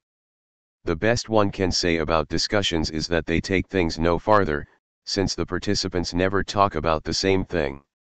Hardly a good basis for a public dialogue between philosophers. In the above citation, however, a discussion is understood in the very specific sense of an exchange of individual opinions whose ultimate aim is to reach a common conclusion on a given question. For Deleuze and Guattari, by contrast, the task of philosophy is rather to create concepts and to elaborate complex conceptual constructions around problems. Such conceptual work eludes discussion insofar as the latter's ever-increasing clarity reduces the space for debatable ambiguities and eventualities, and for weighing up, making concessions, and negotiating. In a word, then, the task of philosophy is precisely to create that which escapes discussion. This raises the question of whether a dialogue between philosophers can involve anything more than the interlocutors taking turns to pronounce self-contained theses that occasionally happen to concur with one another. Beckett would be the covert master of such dialogues, such as those between Vladimir and Estragon, which oscillate between surprising and absurd agreements and ostentatious refusals to communicate, without any guarantee of a common ground. Yet just as we do not have to interpret waiting for Godot as a proof of the impossibility of dialogue, and can rather understand its dialogues as unfolding in their own obstinate way, we perhaps do not have to share Deleuze and Guattari's pessimism. It is true, of course, that philosophy is not known for its wealth of dialogues. Its history is littered with prominent refusals to engage in discussion. We might think here of an ironic Socrates, who does not shy away from exposing his interlocutor's conceptual confusion while still calling on him to keep the apparent dialogue going with so many variations on "yes, indeed, Socrates." Yet no discussion takes place between them, neither as an exchange of opinions nor in any other form. We might also think of Derrida's or Adorno's texts. Certain attempts to understand them, that is, to treat them as addresses to the reader, only result in them retreating further inside themselves and carrying on a game of their own. At a crucial moment, they withdraw from communicative exchange. Finally, we might think of Hegel, who at the opening of the Phenomenology of Spirit contrasts the individual expression of opinion with universal truth. Language outstrips individual opinion because it necessarily expresses a true universality, we therefore cannot even say what we individually mean. Philosophy has no interest in opinion, and even beyond the level of opinion, it does not need dialogue in the strict sense, since there is nothing opposed to the universal. The refusal of reciprocal discussion, the refusal to enter into relation through communicative exchange, and the refusal to recognize anything opposed to oneself, these are 3 strategies through which philosophy undermines the very basis of dialogue. We can surely conclude, then, that the discussion of opinions about various forms of the universal is a veritable absurdity for philosophy, a motley monster of arbitrariness from which every philosopher shrinks in fear. In the good-natured, liberal exchange of ideas, in the friendly, congenial adoption of the other's arguments and the warm openness of one's own, and ultimately in the shared, mutually elaborated conception of the essence of the matter, philosophy fears losing its own essence such, namely, its capacity to draw distinctions. The discussion of opinions paves the way for consensus, and consensus building was never one of philosophy's strengths. Philosophy therefore admits no results, resolutions, or decrees, and no common, considered evaluation of things, always somewhat aloof and vain, it makes few friends. Yet if on the one hand philosophy evades and even fears dialogue, on the other it is always an address to everyone and continually seeks to realize itself as such. It is an eminently rational affair, a discourse of reason and argument conducted in the conviction that it is possible to speak with anyone whatsoever. It therefore avoids recourse or reference to esoteric, invisible sources and reasons via verifiable proofs and logical chains. As a rational discourse, philosophy aims to secure the other's assent, it welcomes the well-founded argument and seeks progress in thinking. In its very rationality, then, it turns toward the public sphere, and it is in this public domain that it exhibits its rationality. It is thus a rational praxis. Socrates did not shrink from a single discursive debate, his entire philosophy consists in dialogues. Many of Derrida's books were initially given as talks. Adorno willingly made many radio appearances, and even Hegel was essentially a lecturing philosopher. Philosophy cannot do without public speaking, it is impelled toward and needs the public sphere. In its very essence, it is a public activity, and even the book is a mode of writing that is oriented toward the public domain, one that reflects on praxis by drawing it back inside itself. From this perspective, then, there is no private philosophy, no philosophy that is not public from the outset, that has not already left the private sphere and begun to seek out a praxis as soon as it begins to think. But what exactly does it mean to call the public domain a condition of philosophical thinking? Does philosophy need a large audience, a packed marketplace? The problem here can be illustrated by a striking scene from Plato's Protagoras, in which the young Hippocrates asks Socrates to put in a good word for him with the sophist Protagoras, in the hope of being taken on as his student. They resolve to visit the sophist in order first to clarify what Hippocrates would be taught. When they find Protagoras, he insists that their conversation about the content of his teaching should take place in public, since as a sophist he aims to educate others. Since the sophist's speech aims to educate, and thus requires the other as an interlocutor, one might then say that the sophists are public speakers par excellence. In Plato's dialogues, however, they are continually shown up as not knowing precisely what they claim to know. Hippias, another sophist, wears himself out with his various attempts to define beauty, all of which rest on particular examples and fail to accede to the level of the universal. The sophists can neither give a substantial justification for their beliefs nor unite these various views on the beautiful, virtue, or thinking into any form of essence, since they ultimately all remain at the level of the individual example. And since this generates a state of inconclusiveness in which examples are multiplied and knowledge has to be continually refined, the sophists are in fact caught up in what might be called the privacy of particular beliefs. It is then ultimately the sophist who, though speaking before a large audience, thinks privately rather than publicly. Forced into a corner by Socrates, Hippias has to ask for a few minutes to reflect, he needs to step back from the dialogue to reconsider his own beliefs. Plato thus exposes the sophist as someone who teaches publicly but thinks privately, whereas the philosopher thinks publicly but does not need a large audience to do so, he thinks via debate. Indeed, he thinks debate and distinction as such, which is why, as Socrates repeatedly notes, he has no particular content of his own that he could teach. The philosopher focuses on knowledge in order to question it, and perhaps in doing so he changes it, but he neither possesses nor presents his own knowledge. To borrow a phrase of Kant's, the philosopher makes public use of his reason. Yet to think publicly in this way is always already to reflect on public matters, since these are objects of debate with any given other. In this fundamental sense, philosophy is always a form of dialogue and debate. For the philosopher, then, dialogue is the most natural thing in the world, and dialogue is public from the outset. Yet this yields a rather complex image of philosophy, since it now proves to be both vain and aloof and a public act of thinking. Philosophy is a rational, public debate with anyone and everyone about public matters, yet one that not only escapes any individualizing discussion of the matter at hand but also its practical summation in an easily communicable form of knowledge.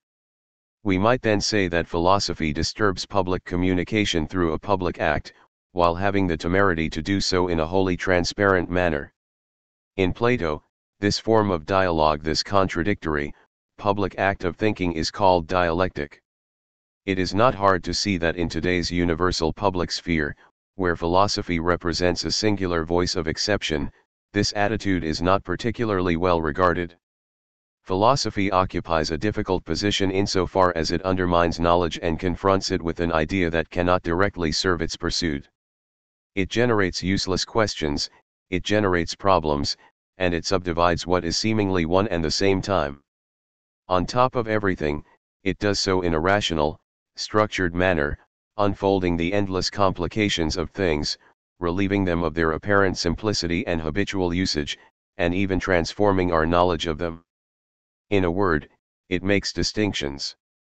We can then summarize the first paradox of philosophical dialogue as follows: philosophy seeks a rational dialogue that rejects practical results and communication through the multiplication of distinctions, to such an extent that its unwieldiness carries over into the very forms of its discourse.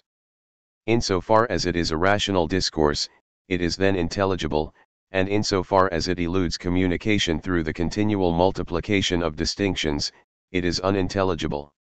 There is no philosophy without debate. The philosopher is always in debate with the thoughts and things confronting her. There can then also be a dialogue between philosophers just because they do not speak about the same thing. Such genuine dialogue, however, is marked more by contradictions and unrelated juxtapositions than by figures of mutual understanding. And it is by following this roundabout path that philosophical dialogue ultimately leads to an ambivalent form of agreement, one that pertains to the shared essence of philosophy, its will to distinction. Yet if philosophy only speaks insofar as it distinguishes, then this contradictory dimension of philosophical dialogue already hints at a further contradiction. Philosophy not only engages in a distinctive form of debate, at the formal level, it also continually oscillates between the spoken and the written word. It comes from writing, it is on its way to writing, and it needs writing in order to overcome the transience of the spoken word by inscribing itself in reality. It therefore needs the book. The dialogue first comes back to itself as a book, perhaps because the reader may regret not having been there to witness it in person, so that a certain interval emerges. And it is within this very interval in which speech is already on its way to writing, to losing itself in writing, that philosophy charts its course.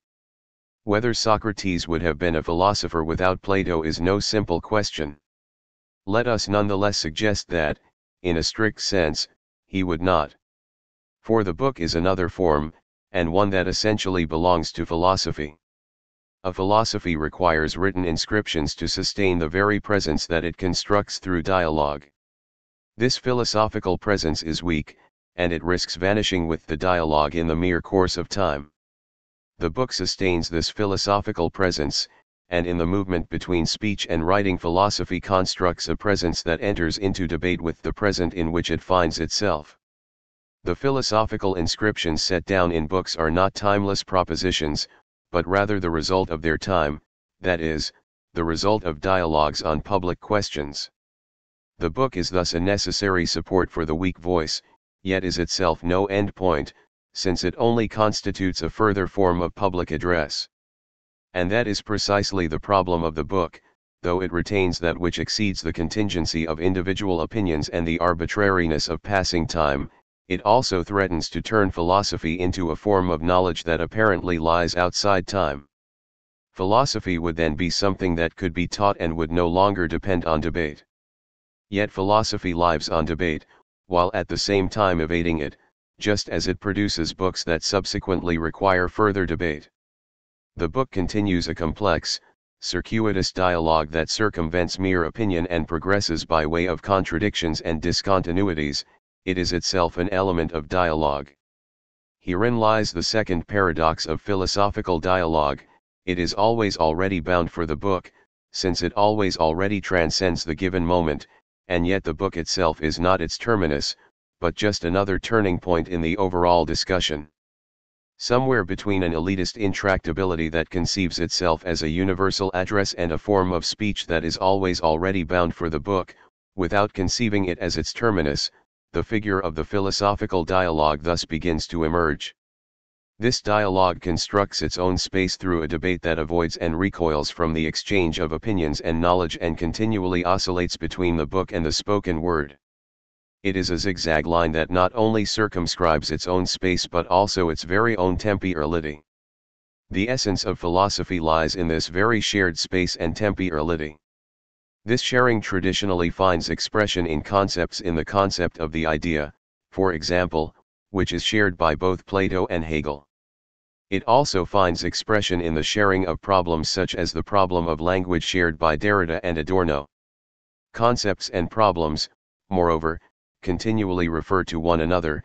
If concepts are instruments for making distinctions, problems refer to the space of concepts. The dialogue is divided up into the intractability of the concept and the public character of the problem, just as the written text develops the concept that it inscribes as speech within a public problem. Finally, the shared essence of philosophy, in the space and present between the concept and the problem, also finds expression in a certain constellation, since it amounts to a debate with others. Plato, for example, shares the public sphere as a contested space with the sophists. Within such constellations, shared concepts and problems open up specific philosophical periods. It is in these periods that the third paradox of philosophy emerges, the spatio-temporal unfolding of its thinking body. This is a complex process that generates a host of problematic names. What, indeed, is meant by idealism, or structuralism? Or, even more problematically, by German philosophy or French philosophy? Such names surely at first only sow confusion. National philosophers? Have we not come a little further than that? If we approach philosophy along the branching lines of concepts, problems, and constellations and the intersecting fissures marked in speech and books, then we would increasingly have to ask what these names refer to. Do they express the commonality of an identity? Or does German philosophy, like French philosophy, not first of all refer to a contradictory constellation? Alain Badiou opens the foregoing discussion by dividing philosophy up into a chain of discontinuous periods, which he terms Greek, German, and French. He nonetheless includes Leibniz and Spinoza in the 17th century French period. Jean-Luc Nancy, in turn, notes the difficulties Kant experienced in writing in a language that did not allow his thinking to unfold as he wished. Kant remained ensnared in an antiquated German, while at the same time being deeply attached to it. The content of German or French philosophy is then defined neither by linguistic nor by national borders. Let us not then seek to understand German philosophy and French philosophy too hastily as denoting identities, but rather as indicating the broad frameworks of complex debates. As a universal mode of address, philosophy cannot be contained within national borders, nor even within the limits of a national language. It nonetheless takes a variety of forms that are often externally distinguished by their language. Furthermore, figures such as German philosophy and French philosophy tend to resurface through their various reinterpretations. In the foregoing dialogue, German philosophy comes into view through its reinterpretation by French philosophy. In this reinterpretation, it clearly assumes a very particular form, which differs from other manifestations of German philosophy in other discourses. What, then, are German philosophy and French philosophy? Certainly not one or another of their manifestations, but rather the entirety of their consequences. There is nonetheless no definitive consensus as to what these are. Nancy, for example, notes the famous displacement that takes place between French and German philosophy in the wake of the French Revolution. German philosophy came to be marked by a certain distance, in the form of an expectation or fear of another revolution, or an attempt to foment it. And as Badiou remarks, a similar intersection gave rise to the contemporary French philosophical period, which was initially marked by a renewed engagement with German thinkers. Terms such as German philosophy and French philosophy describe complex constellations that, while referring to languages and nation-states, above all play host to shared concepts and problems, though these take a range of forms. Perhaps this is why they can only reveal their full import in translation. Perhaps it is only then that they can appear in their true structure, not falsified as in some discussions, not in the form of the orthodoxies and dogmatisms of those who believe in unchanging knowledge, but rather in their essential import, which manifests itself in translation as a renewal of their distinguishing power. The translation of one philosophy into another thus develops what it traces back to its essential import. It renews and rejuvenates it by repeating its distinctions. It conducts a dialogue, it writes philosophies present. What does it mean, then, to conduct a dialogue on German philosophy from a French perspective? It means, first of all, to exhibit the presence of philosophy, to share its essence, to develop problems by debating shared concepts. It means to rejuvenate its thinking body. A dialogue, then, is always an address, a praxis, an invitation, a letter. Gilles Deleuze and Félix Guattari, What is Philosophy? Trans. Graham Burkill and Hugh Tomlinson, New York, Columbia University Press, 1994, 28. The German here is geteilt, which, like the French partage, can mean both shared and divided. Though I have generally chosen to translate it as shared, except where indicated otherwise, in many instances it can also be read as divided. Transaction.